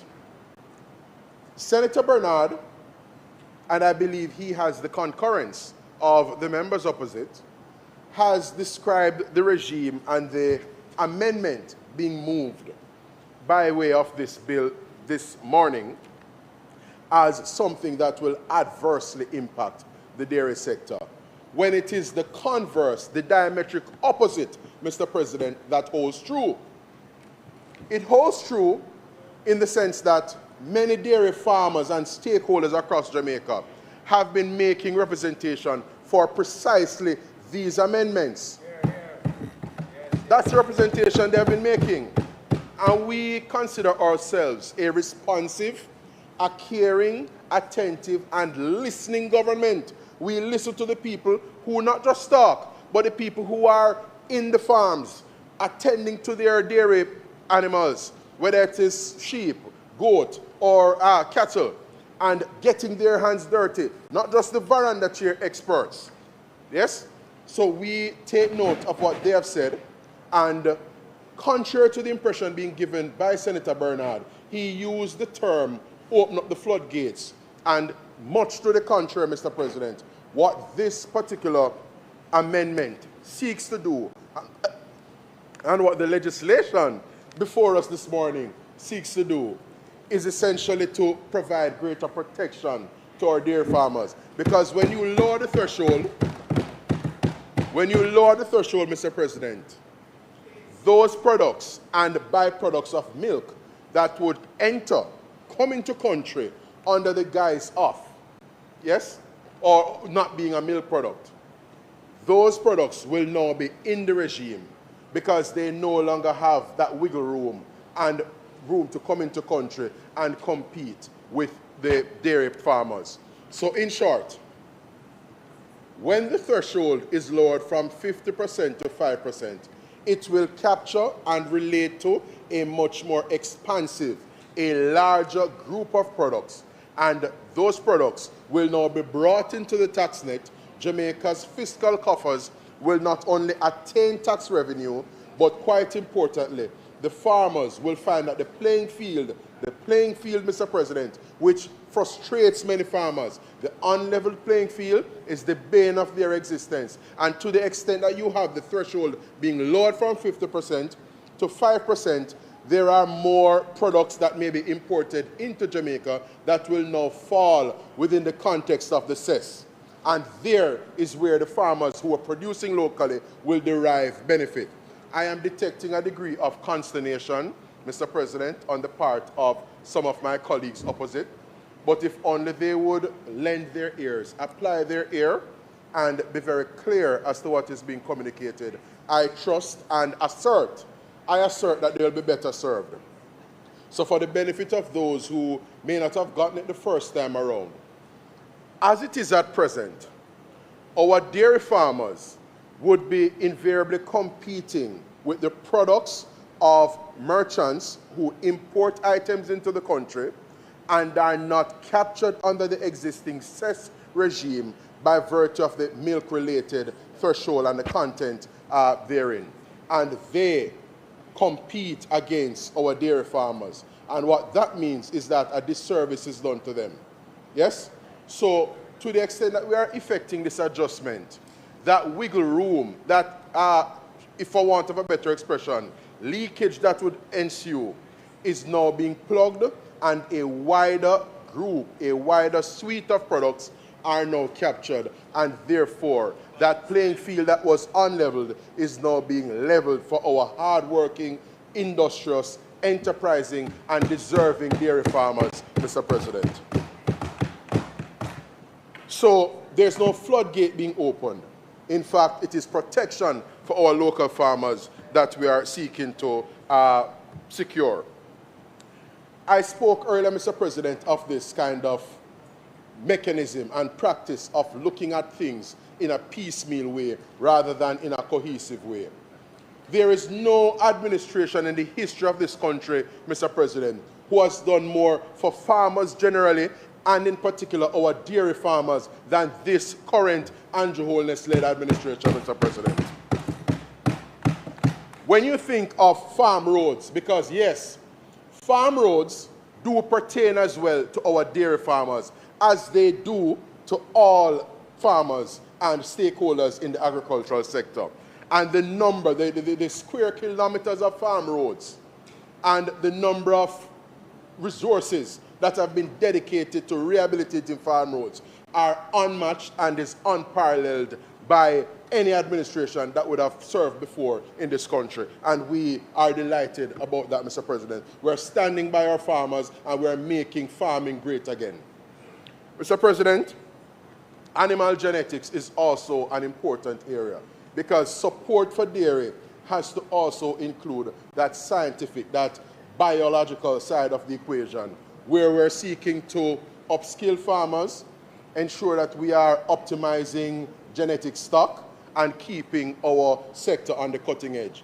Because in the fine traditions of the late Hopton Leckie, the gentleman who is credited with having developed the Jamaica Hope, we are ensuring that we put his successors, the men and women, the youngsters, boys and girls, who are following behind him, who are just as enterprising and as optimistic, that we can create an avenue for them. In as much as Dr. Leckie had it some time ago, we can create an avenue for them to go on to develop and innovate. That's what the government supports, Mr. President. So in addition to farm roads and animal genetics, there's also the business of research, bodles and other elements of research being undertaken by the Academy.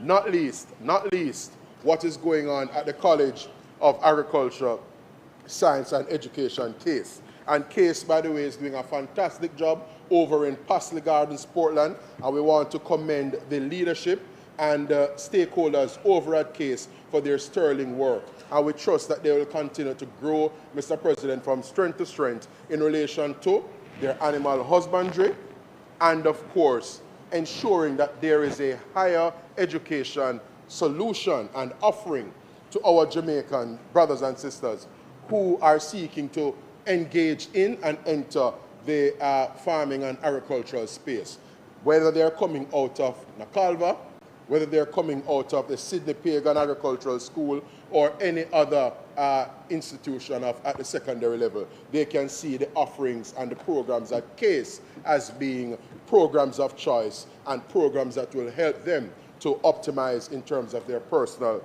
development. There's also cold storage, Mr. President. For many years, just like the rural school bus system, cold storage is something that used to just be talked about in this country. It is this government, Mr. President, that is making cold storage solutions available to the nation's farmers. And we on this side are delighted at the advent of cold storage facilities and many others that will be coming on stream in the months and years ahead. Sorry, just to make a correction to you, Lekki was Thomas. So let me be right now, Senator Brown, let me be right now, please. It's Thomas. You can stay left and let the president be right. It's Thomas Phillip.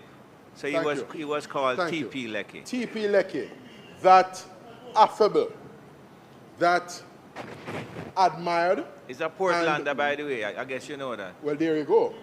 He's widely regarded.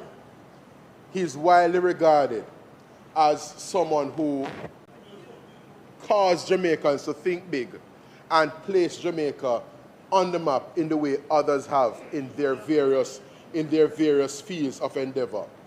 Yes? So we hail the man, the late T.P. Lekki, for his exploits in dairy farming, Mr. President, and the development of the Jamaica Hope. So, Mr. President, I made mention of research via the academy, meaning our institutions of higher learning and Bodles.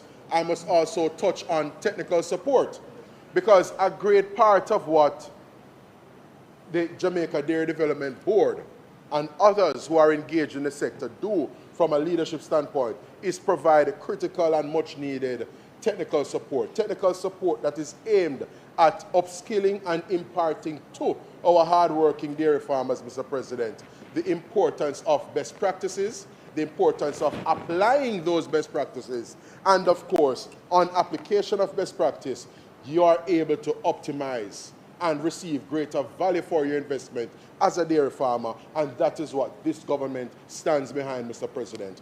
People doing things in a smart and prudent way, in a fit-for-purpose way, and taking the guidance from the experts, even when there are some among us who are not in the business of taking guidance and good tutelage from the people with the know-how and the expertise. So I want to big up our Dairy Farming Association in that regard, and of course all those who work to provide technical support and extension services to them.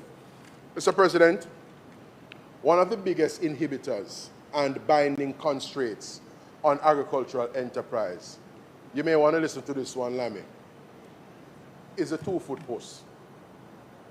Farm theft, or predial larceny, is one of the greatest thorns in the side of our farmers. Indeed, it remains the bane of the existence of our farmers. Farmers of small ruminants and the farmers of dairy and beef cattle. And you have to pause, Mr. President, to take stock and take note of what this administration has been doing to tackle the scourge of farm theft. I recall vividly watching an item of news once, and there is this mother, a farmer, who had, I believe she had a heifer, a cow, that she was seeking to and looking to bring to market in order to help finance her daughter's university or college education, Mr. President. And I remember seeing the item of news and the lady crying eye water at the sight of her cattle, who I believe was in calf, who was basically butchered, slaughtered, and the innards of the animal was left. They took away the meat, of course, and the young one, being carried by the heifer at the time, was also left strewn out. And you can just imagine how horrific a sight that is to a farmer like that particular lady and others who would have been victimized by the proverbial two-foot post, Mr. President. It is this government that is changing the game in relation to in relation to farm theft and the people who would want to reap what they did not sow. So in encouraging and supporting the people who put in the hard work and deserve the reward of seeing their product, whether it's a crop or an animal, come to market and come to fruition, we have injected considerable support and we have done tremendous work in relation to mitigating and militating against the scourge of farm theft, Mr. President. This administration has moved to institute what is referred to as agricultural wardens, and I believe both the Jamaica Dairy Development Board as well as the Dairy Farmers Association all across the length and breadth of Jamaica welcome the initiative by our hard-working Minister of Agriculture, Fisheries and Mining, the Honorable Floyd Green, my good friend and colleague, who is doing sterling work in relation to mitigating and militating against farm theft, Mr. President. So we have instituted the agricultural wardens, and this is being anchored by the JCF, the Jamaica Constabulary Force, in the sense that ambitious Jamaican men and women are being invited to and are being provided with the training to go out and serve as agricultural wardens. Because this will, we're not suggesting in any way that it will bring the business of farm theft and people's animals and crops being stolen, but it will add a layer of protection and it will add to the suite of activities and infrastructure that serves to discourage and deter. That's what we're doing with agricultural wardens, Mr. President. We are discouraging and we are deterring the two-foot posts. And on this side, we do so without apology, Mr. President. So the agricultural wardens will be deployed across the length and breadth of Jamaica, and they are going to be a part of a division, a branch of the Jamaica Constabulary Force that is called the Agricultural Protection Branch. Mr. President, you would have heard Senator Senator Bernard speak to the hazard of the sweeping definition, any animal. He lamented and in fact is proposing to move an amendment to the definition or the word set out at section 2 of the Act, where it says dairy products means foods and beverages made from at least 5% of milk from any animal. What I'd like to just apprise Senator Bernard, as I do sotto voce time and again to the senator seated beside him, Senator Maziki Thame, who I use Them. Well, we are you in know as Maziki Thame. Mr. President, yes, ma'am, we're getting there, coming to the end of the innings, and we're still pushing it through mid-wicket and through extra cover. So, Mr. President,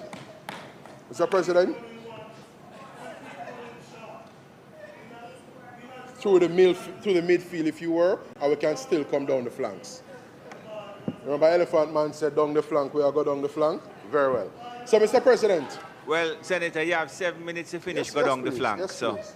Yes, please. Going down the flank and I'm crossing it inside to have coffee send you. So, Mr. President,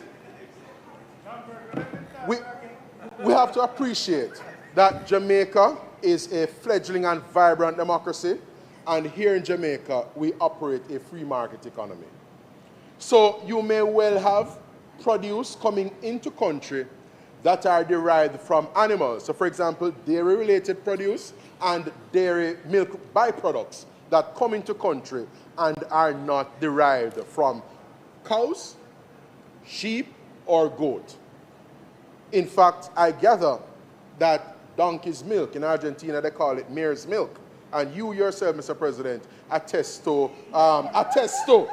how highly sought after it is and how widely consumed it is in a particular part of Jamaica. Well, let me tell you something. No, man, I'm going to tell you. Yes, so sir. one of our colleagues went to Turkey and brought some skin lotion, it's a donkey milk skin lotion, and it's very good. There you go. And you see the result there right here. There you go, Mr. President. Yes? So the possibilities are endless. The products derived may not only be limited to the table, they can be used in other applications. And that is important because Minister Hill will welcome that. It holds vistas for the production and linkage with other sectors when you can have certain raw materials, certain inputs serving as the base for other solutions and will help persons come out with more even skin tone and that kind of thing because there are different applications for the product. So I said all of that, Mr. President, to make the point that Senator Bernard ought to appreciate that we operate in a free market economy, and while he may not be in the business of consuming donkey's milk or pig's milk for that matter, or any other milk, there are persons who in a free market economy may elect so to do because as Devon Sayers, the Chief Executive Officer of the Jamaica Dairy Development Board, pointed out to me some time ago, one of the highly sought after cheeses, in fact, it is said to be one of the premium, highly sought after and quite expensive cheeses, is a cheese derived from the milk of donkeys, Mr. President. Yes? And I don't know if there's anybody in here who has ever had it. I trust that Cleveland will be trying it out at some point. Huh? Oh, there you go. Yes, the breast man. So to just wrap up, Mr. President, I have in hand here a publication from the Ministry of Agriculture, Fisheries and Mining, Mr. President. It is captioned 2025-2026 Achievements, the Era of Transformation and Resilience. Bear in mind, these are achievements, not just talk, not just capping. These are achievements. And it is such a thick publication, Mr. President, and Jamaica. And it is only for one fiscal year, the 2025-2026 fiscal year. So if you can only imagine, Mr. President, when we get to fiscal years 27-26, because we are now in 26-27, when we get to 28-29 and 29-2010, when the 2030 rather, when the people of Jamaica will be making a determination as to who they entrust the governance of this country to for another 5 years. And we encourage them. We say, people, just like what we tell driver, don't stop at all. Continue to repose your trust and confidence. Big up, Bujo. Continue to repose your trust and confidence in the people who are faithfully and working in a sterling way and working assiduously to record and bring to bear these achievements, which are not just leaves on a paper, Mr. President. They are of moment and are meaningful in the lives of farmers. Because as I use the next 2 minutes available to me, Mr. President, on page, I know we don't have to, but we couldn't have such a bossy publication that people like at the Jamaica Dairy Development Board would have helped to inform. On pages 36 and 37, it underscores and evinces, Mr. President, what the dairy sector has managed to achieve. 9.1 million litres of cow's milk produced, Mr. President. 15,539 litres of goat milk production. Dairy training program executed. 27 farmers trained and certified. Not just training, Mr. President. The people them come away with them qualifications, right? So they were trained and certified in dairy management. And this is just for 25-26. So we're going to go on when we get to 26-27, 27-28, 28-29, when we are step on the gas, and we are press gas, and a press gas, and a press gas, and I make the dairy sector bigger and better, Mr. President. Nikisha have no style, man. Shouldn't know how to Nikisha have no style. So, Mr. President, I commend this publication to the people of Jamaica. I thank the ministry and indeed the government of Jamaica for working so assiduously to secure these achievements.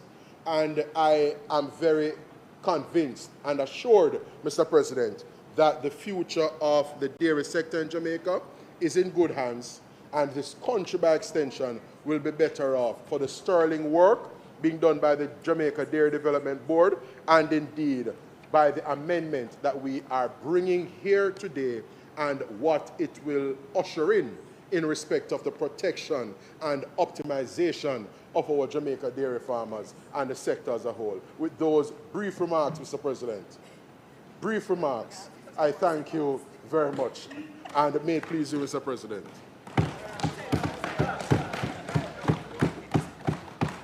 Thank you very much, Senator Morgan. Use the other mic as well, Senator Brown.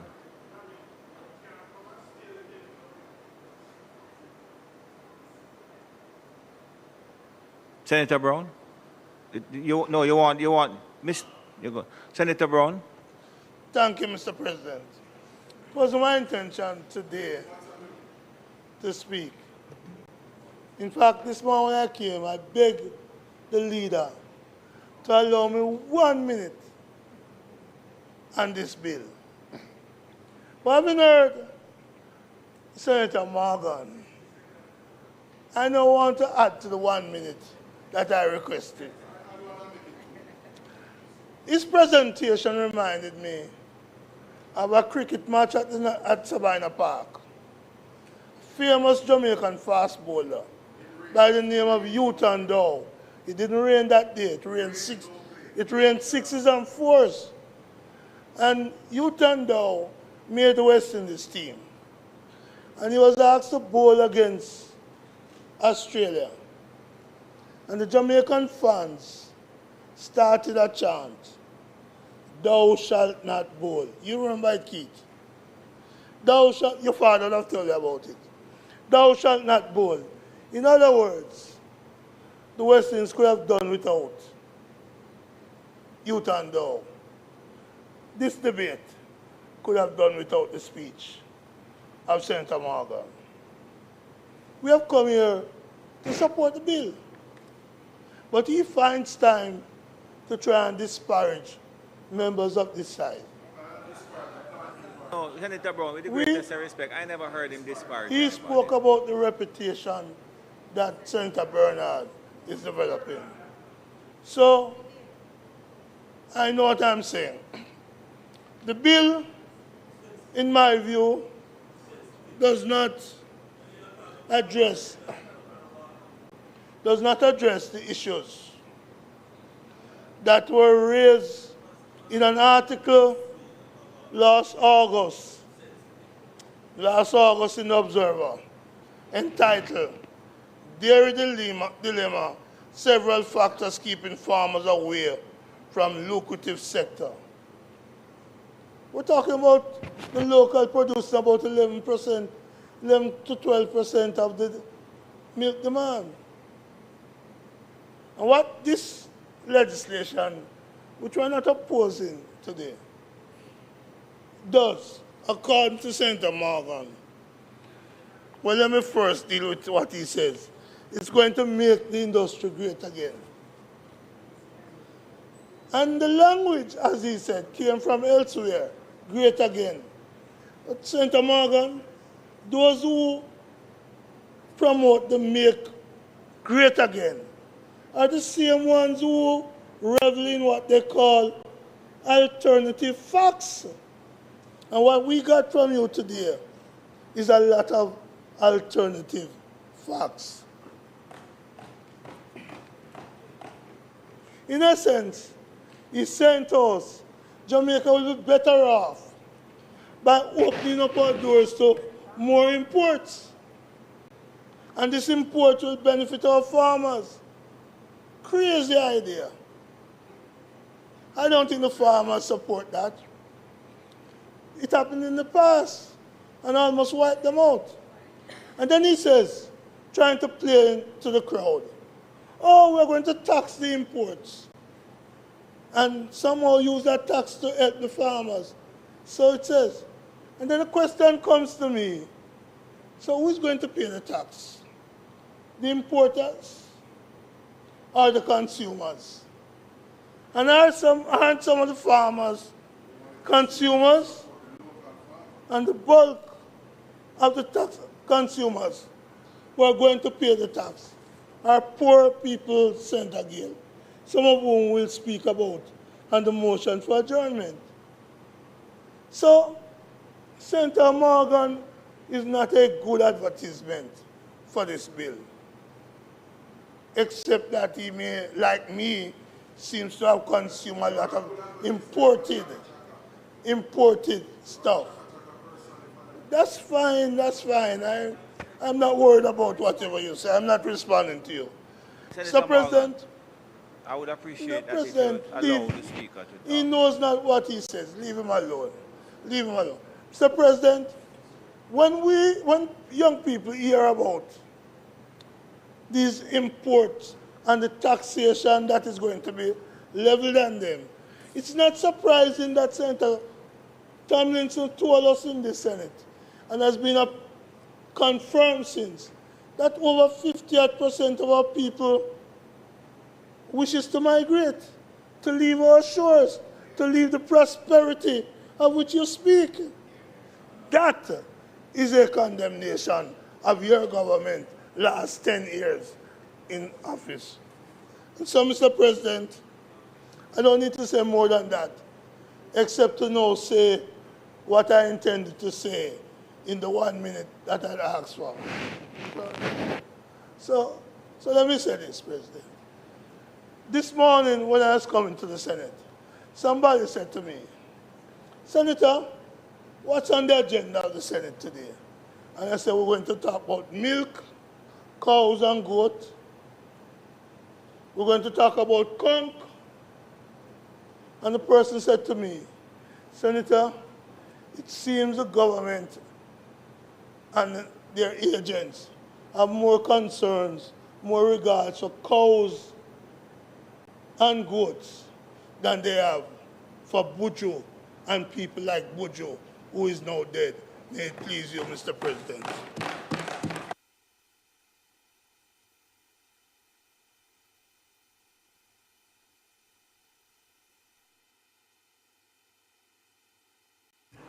Senator, thank you, Senator Brown. Minister?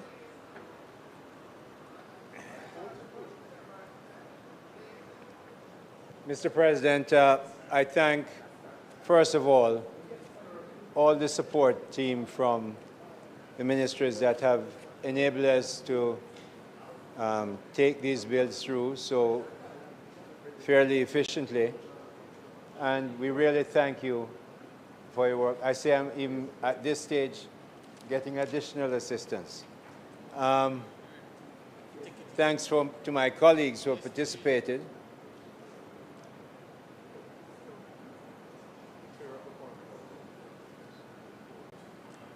And Mr. President, I'd just like to talk to my friend from St. James, Senator Alan Bernard. And Senator Alan Bernard, Mr. President, being my friend, got it all wrong. Let me explain. Right now, the law says that you can, if for milk product, for something to be called a milk product, it must have 50% of solids. That means anything below 50% does not qualify as a milk product by the current definition. The problem with that is anything then could be imported with a lesser percentage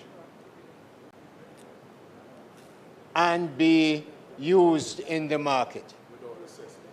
That was the wrong way to be.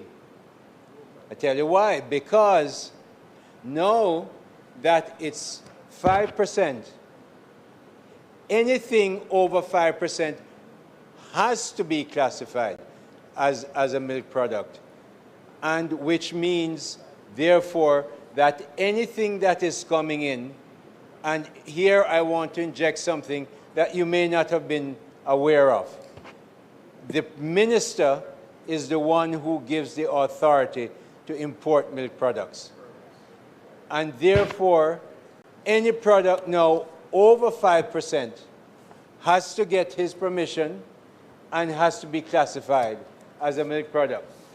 But, so the matter of opening the floodgates is all wrong. In fact, what the minister is doing is, if there was a floodgate, he is making it sure that only a tiny percent of 5% that can come in and not be called milk and pay a cess. So it is changing the whole idea. The idea, of course, as well, of animals.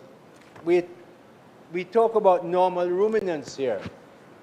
So pigs need not apply. Pig is not a ruminant, first of all. Pig need not apply. Okay? It's not a ruminant. So we're saying to you that normal ruminants, we know what they are in Jamaica. Okay. We know, say, as we would say in St. Elizabeth, I'm not from the city like you, Senator Bernard. We come from St. Elizabeth. So we call anything that chew the cud. You know what I mean? As a ruminant. And pigs are not in there. So the narrowness is there. And remember now, the minister who is elected by the people will give the approval of what must come in, so that there is a control. The Minister of Health, incidentally, gave its no objection to the framing and the way this bill was framed. I want to mention as well that the way it's defined now, I, as a marketer of milk products, I want to make really exceptional ice cream like that one that we all love. So I say, I don't have to stay at 5%. I can put in 50%, 75% of milk products in my ice cream and differentiate it for what exists. So marketing and the business environment will take care of what goes into it, and the consumers will decide what to buy. I like that kind of marketplace. I support that kind of marketplace. So your fear is misplaced. So, Mr. President, as we look at this bill that will now redefine what is actually called milk, and that we do not leave a big open gateway called 50%, that anything below 50% can come in. No. Anything that is now 5% and above will have to pay a cess and will therefore help the industry here. So we're looking forward, and the industry, this is requested by the industry. A lot of the industry players I know want this kind of legislation, because that's how the Andrew Holness administration makes legislation. We consult with people. We consult with people who want to make legislation work for the economy. Mr. President, I again thank my colleague ministers and recommend that we have a second reading of the bill, if it pleases you. Thank you very much, Minister Hill. The question is that the bill be read for a second time. Those in favor? Against? A bill entitled An Act to Amend the Jamaica Dairy Development Board Act, expand the definition of milk in keeping with international standards, and provide for connected matters, read a second time. Thank you very much. The Senate will now resolve itself into a committee of the whole Senate to consider the bill clause by clause. Senator Bernard, your interest is in what? To where? So I put clause 1. Those in favor? Against? Clause 2, there is amendment to be proposed by Senator Bernard. No, you can sit. Mr. President, the definition of dairy products. The recommendation is that we strike from any animal, including ruminants, because when we come, and I'll make another definition to what milk means, which will read, milk means the normal mammary secretion obtained from cows, goats, sheep, and such other animals as may be specifically prescribed by regulation subject to affirmative resolution of the Parliament. Members, Minister, you want to respond? Because you did in a way, you're not responding. Okay, members would have heard the proposed amendment to clause number 2. So I put the amendment. Those in favor? Aye. Against? Okay, so that's the noes have it. So I now put clause 2 as it. Yes, Senator Brown. The word in any animal, including ruminants. Are there some ruminants that are not animals? And maybe you're technical people, because No, I there's don't a think a redundancy. pig is not a ruminant, but a camel would be a ruminant. Nobody says any animal. Yeah. Camel. It's about hoofed. It's about the foot. I mean, definition of ruminant. But it says any. It says any. Minister says any animal. So had to do any with the animal. foot. So Cat, maybe, dog. Hold on, maybe could we just see from the technical people? No, I'm saying if you say animals, including ruminants, what are the other types of animals other than ruminants that you're contemplating? Because he said animals. No, because a donkey is a ruminant. A donkey is a ruminant. Okay. The issue is, though, if you may. Can I just, Go I'm not finish. sure I explained. Did you understand what the question I was asking? I'm saying you say any animal. So this is a broad framework. You make it clear that when you're saying any animal, you are including ruminants. So I want to know, apart from ruminants, what kind of animals are you contemplating? I'm not understanding. Any milk, though, I will check in a minute, but any milk has to be approved by the minister and must be also agreed by the Ministry of Health. All right, you're going to check something. What, Senator Brown, let the minister just check.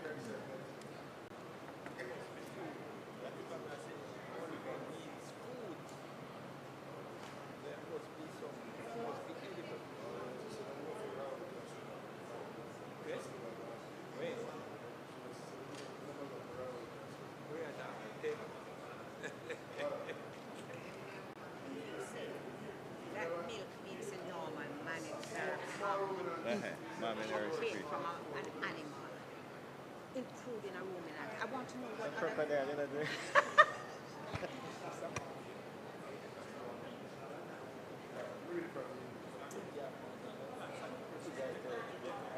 Mr. President.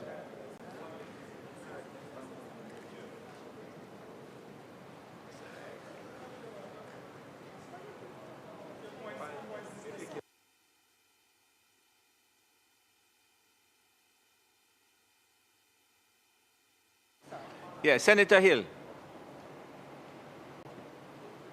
No, you can't sit, man. Sorry, I forgot. It's committee. We're in committee. Mr. President, I hear the comments from across the field, but you know, we make laws not just for today. So I don't know. I can tell you this. 5 years ago, no, I never heard about anything like, for instance, milk from wheat and milk from almonds, and things do change. Okay, just a minute. So the law is written, including ruminants, but remember, the minister, in fact, ministers, if it's going to be food, Minister of Health, has to approve. So we need the broad approach. Clearly, we talk about ruminants in Jamaica, and I think the way it's drafted gives the room for expansion if it is needed, and I believe it's fine as it is. Thank you very much. So I put clause 2. Those in favor? Against? I put clauses 3, 4, and 5. Those in favor?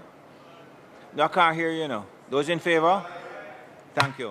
I put the title and enacting clause. Those in favor? Against? The question is that I do report the bill as having passed committee stage without amendment. Those in favor? Against?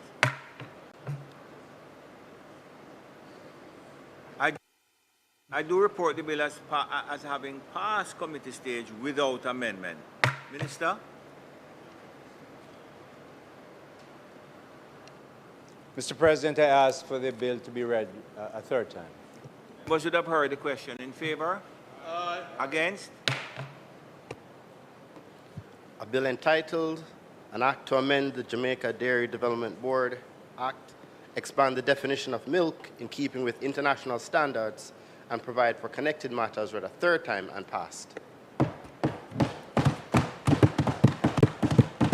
Thank you very much. Just before you proceed, Minister, it was my oversight that I failed to recognize in the chamber my very good friend, sometimes, Dr. Gavin Bellamy, who is the CEO of the National Fisheries Authority. And I must say that I heard a phrase the other day that said, eat the lion, admire the parrot. Or eat the lion, love the parrot, which refers to the eating of lionfish, which I've only just recently had and found it quite delectable. Fried or stewed, which is an invasive species, which I think you are encouraging people to eat. So eat the lion, love the parrot. And Devon Sayers, who is from the Jamaica the Dairy Development Board, Dr. Sophia Ramfel, Director of Veterinary Services. Lovely to meet you. Marcia Locke, the Senior Assistant Attorney General. Ruth Ann White, Crown Counsel. And Carisha Morrison, who is an agricultural policy analyst. Welcome to the Parliament, and thank you very much for all the assistance that you have given. Minister? Mr. President, I ask that the bill be read for the third time. We finished. We did. Right. Passed. Okay. Good.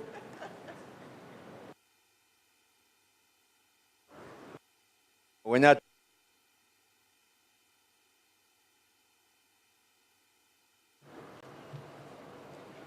Yeah, go ahead, Minister, please. Mr. President, I now move for the suspension of the standing orders to enable me to take the motion, notice of which I gave earlier. Members should have heard the question. Those in favor? Aye. Against? This is the insurance amendment of the 12th schedule, eh? Yes, it's being referred to a committee, correct? Yes. Okay, go ahead, That's please. all. Go ahead, please. Okay. Mr. President, I ask that the motion be approved. Members should have heard the question. Those in favor? Aye. Thank you. The question, of course, that you just agreed to was that the motion, notice of which the Minister gave earlier, was to be approved in relation to the Insurance Amendment 12 Schedule Regulation 2026 Regulations Committee. Minister? Mr. President, it's not, we don't plan to do any further business today, so I ask that the Senate be... Thank you, Leader. There is a motion on the adjournment from Senator Gale, which I was informed of earlier. Minister Hill, there was a motion on the adjournment by Senator Gale that I was informed of earlier, so we'll take it now. Thank you very much. Thank you, Mr. President. It's all right, man. No fuss.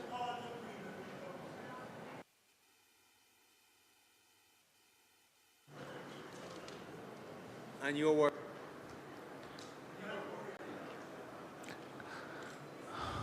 Senator Gale, if you just move, you can't move down one. If you could just sit in a seat that has the two mics, because we're having some difficulty.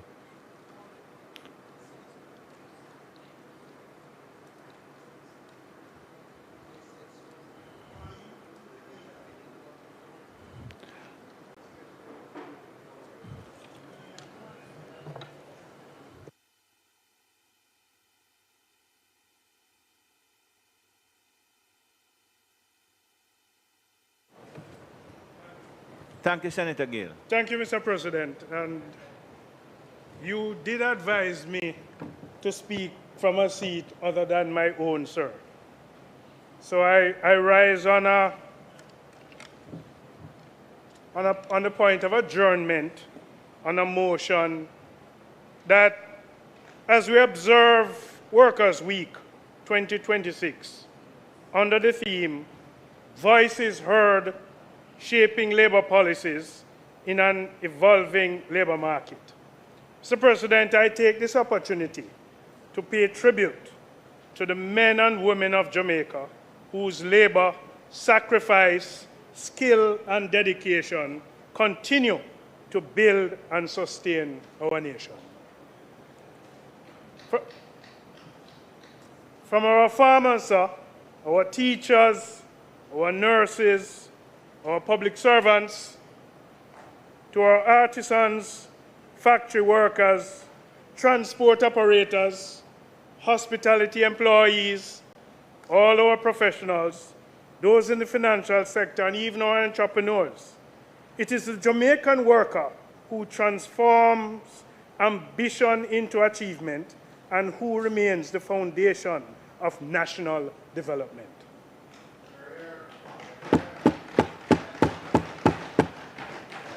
Mr. President, every sector of our economy and every community across this country bears the imprint of their hard work and commitment. And so, Mr. President, we must also recognize the historic contribution of the trade union movement, which for many decades has been the steadfast defender of workers' rights, dignity, and social justice. Through advocacy, Mr. President, collective bargaining and social dialogue, trade unions have helped secure many of the protections and benefits of the Jamaican workers enjoy today. This includes fair wages, improved working conditions, occupational protections, and mechanisms for the resolutions of disputes. Their contribution forms an important part of the Jamaica's democratic and development journey. We must commend our trade union movement. You know, as we celebrate the gains made, we must remain vigilant in preserving and strengthening the legislative framework that protects the working people. Labor legislation must continue to evolve to meet modern realities whilst maintaining the fundamental principles of fairness and equity. And Mr. President, human dignity. Workers must never be required to bear the burden of economic transformation without adequate protections and opportunities. And so in this regard, Mr. President, I support the need and the response for the occupational safety and health legislation to be returned to Parliament for consideration and passage. You know, the Honorable Minister Pernell Charles Jr. in his sectorial presentation would have stated that the ministry and the OPC have now arrived at a settled draft of the bill, and the consultations with the relevant ministries, departments, and agencies are almost concluded. Mr. President, I welcome this piece of news. Jamaican workers deserve a modern and comprehensive legal framework that safeguards their health, safety, and welfare in the workplace, and also that it reflects international best practices. Mr. President, the future of work is rapidly emerging before us. Artificial intelligence, automation, digitalization, and new forms of employment will create opportunities for growth and innovation, but they will also present persistent, significant challenges for workers, employers, and us as policymakers alike. So navigating these transitions successfully, Mr. President, will require a genuine partnership among labor, capital, and the state, grounded, sir, with dialogue, mutual respect, and shared responsibility. You know, President, as industries transform, skill requirements evolve, and work arrangements become more flexible, we must ensure that workers are not left behind. And I want to state this. If the conditions under which work is performed must change, then the conditions governing how workers work must also change.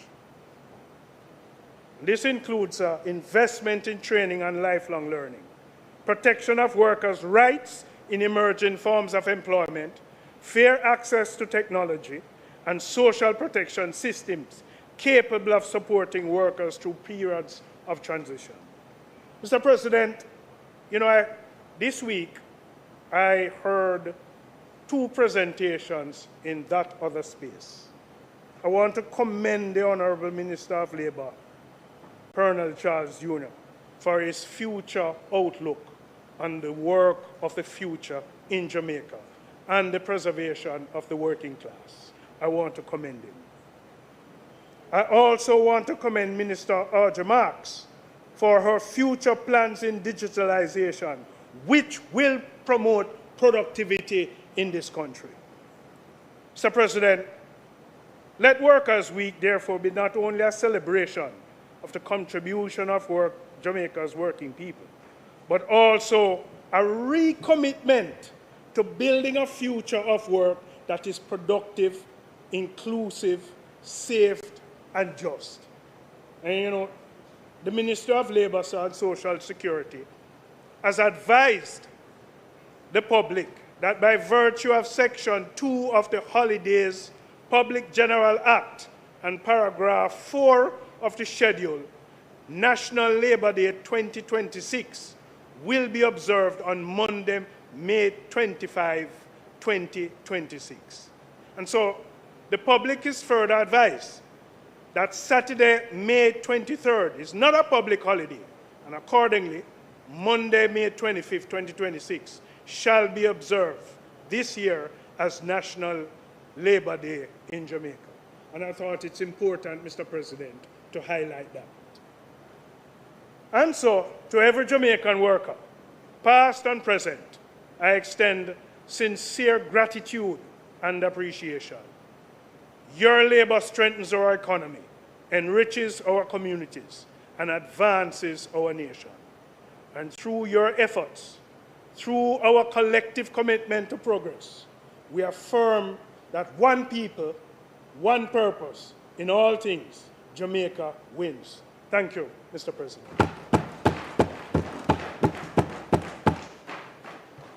Thank you very much, Senator Cavan Gale, President General of the Bustamante Industrial Trade Union, and I call on your colleague, Senator Lambert Brown, to offer his contribution. I'm getting there. President of the UAWU, to give his contribution to this most important intervention from you both. Thank you very much.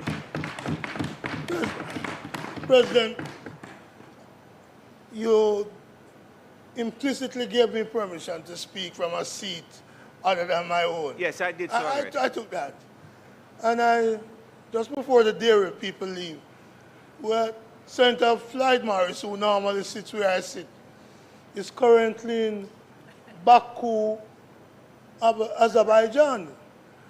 And we had an exchange, not just about congratulating him on Arsenal winning against Rahman and myself and Abkhaz Manu, but I told him that in Azerbaijan, I am told that they drink the milk from the horse. And he said he's not going to drink any milk while he's there. But I wanted to mention that when we discuss the dairy issue, that these cultural things has its impact. Senator Gill, I promise you, I agree with 99.9% of what you said. I'm not going to deal with the 0.1 that we disagree. I fully agree with your commendation of the working people and the workers in general in the country. Mr. President, permit me on a personal note, and I also speak on behalf of my leader and a lot of Jamaicans, to single out a particular set of workers. And I speak of the household, domestic workers. They mold us. They are our teachers. When I think of Miss Queenie and my grandchildren, I don't know Miss Bev. If she mold you, I'll give her the credit and you the debit. So, in my own household, Miss Joy and Miss Paulette. Without them, I wouldn't be here. And as we get older, President, there are a group of workers called caregivers, whether in Jamaica or abroad, who we owe a lot to. And Senator Thompson, I know that in the medical field, you know the importance of these caregivers, and I want to big them up. Usually they're not very well remunerated, but their contribution far surpass the remuneration they receive. And if it's just some praise we can give them, even once a year, Senator Gill, they are deserving of it. I try every day to give mine some praise. Sometimes I tease my own, my wife calls her the accountant in the house. And I've now gotten into a habit, which I hope she don't hold me too firm to, where I said to her, Miss Joy, the bird flew into the house and left a little extra for you. And it comes in currency from BOJ. So I find a little way to heal them up, and I want to. In this Workers' Week, people like Shirley Price, who have organized the household workers in a union, they are deserving of our support. President, having said that, I hail up all the workers, whether it be backside tourism, financial sector, agriculture, I hail the garbage collectors, some of whom I represent.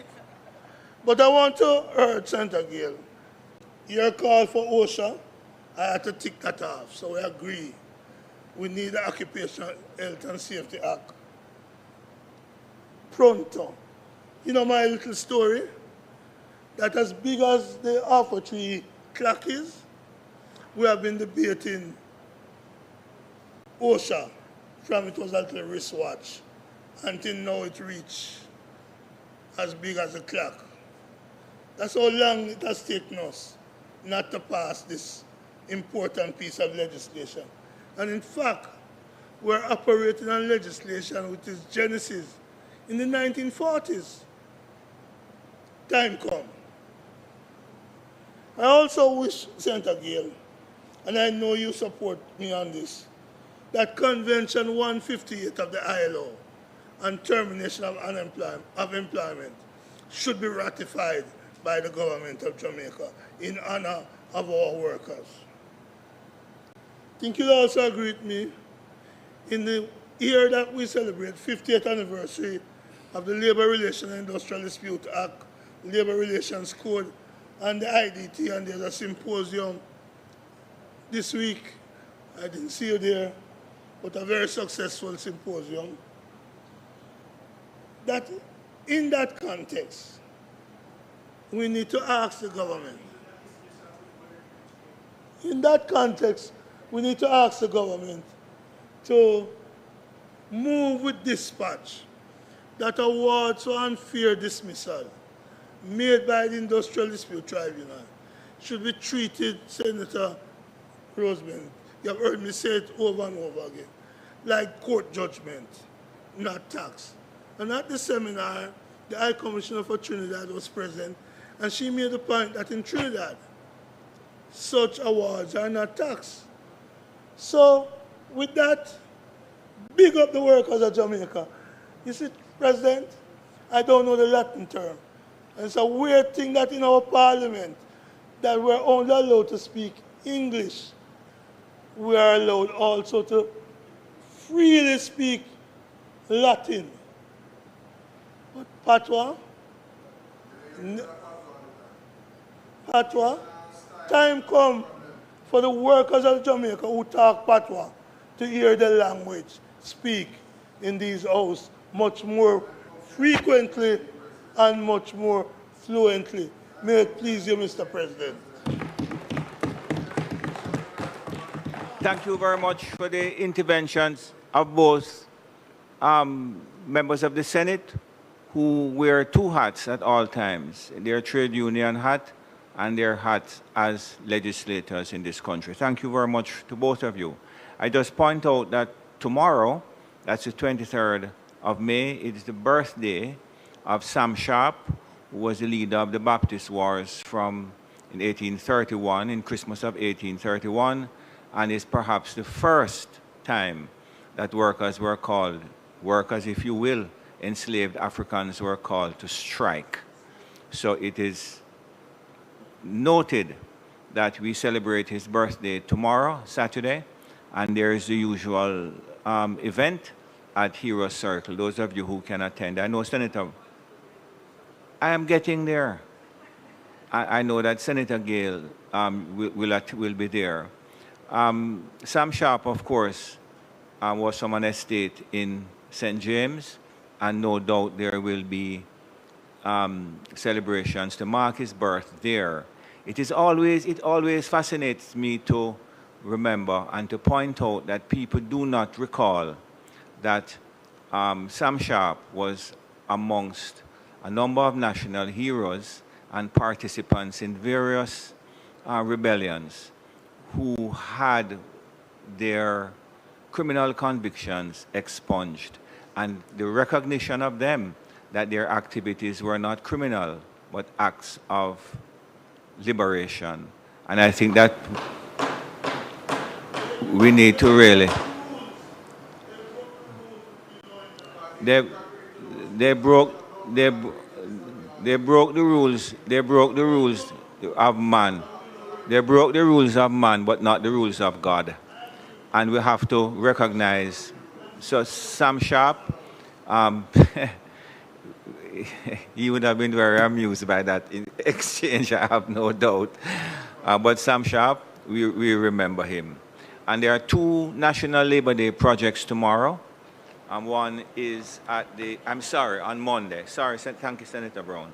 One is at the Early Childhood Institution in St. Elizabeth in Lewistown, and the other one is at Sabina Park here in the capital. So I urge those of you who can to participate in the national projects if possible, or certainly in whatever projects are taking place in your individual community, as we mark the contribution of Sam Sharp and all our workers to the development of this Jamaican land we love. Minister?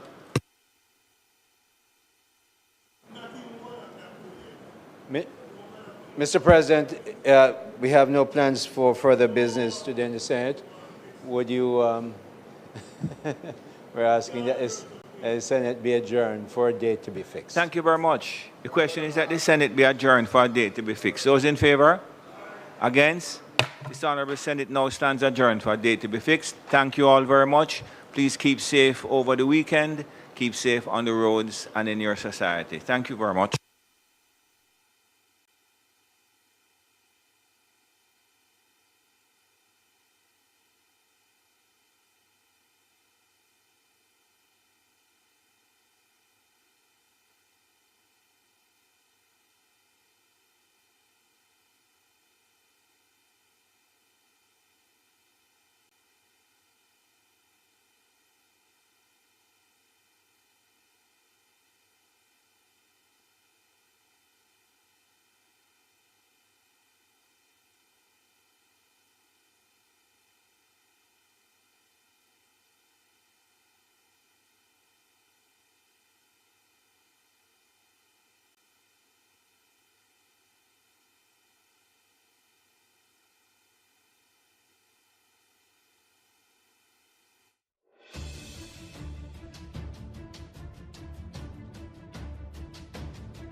Yo, babes, why me I call you so much time and I nah get you? Sorry me lick you again yesterday. Yo, me know me mess up, but I can't wear them something there road and I expect me to react. I know I'm jealous and fool and easy to lose my temper, but call me back here. Still nah get tired. Hey, girl, think me have to call your phone? You know who you deal with? You think I want to lick me again next time? Eh? It doesn't have to be this way. You can leave an abusive relationship. Just call 876-553-0372. We will help you.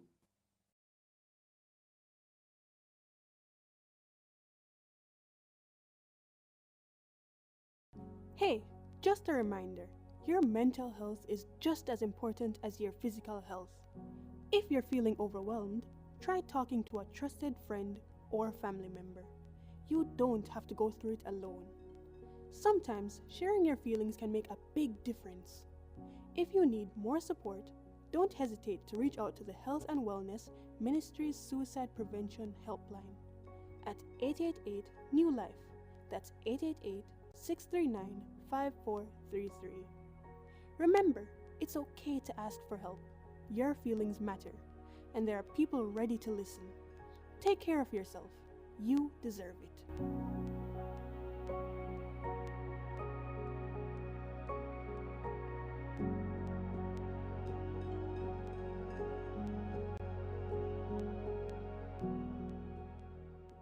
One people, one purpose. Here we sing. Jamaica always win. Jamaica, Monday, May 25 is Labor Day.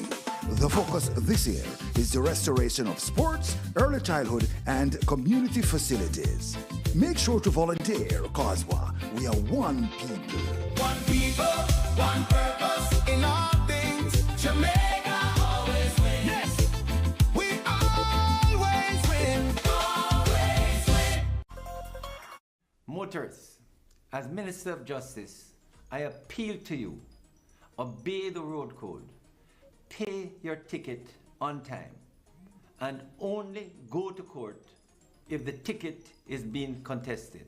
Close to 80% of matters coming to the parish courts are for traffic breaches. Let's work together to make our roads safe and ease the burden on our courts.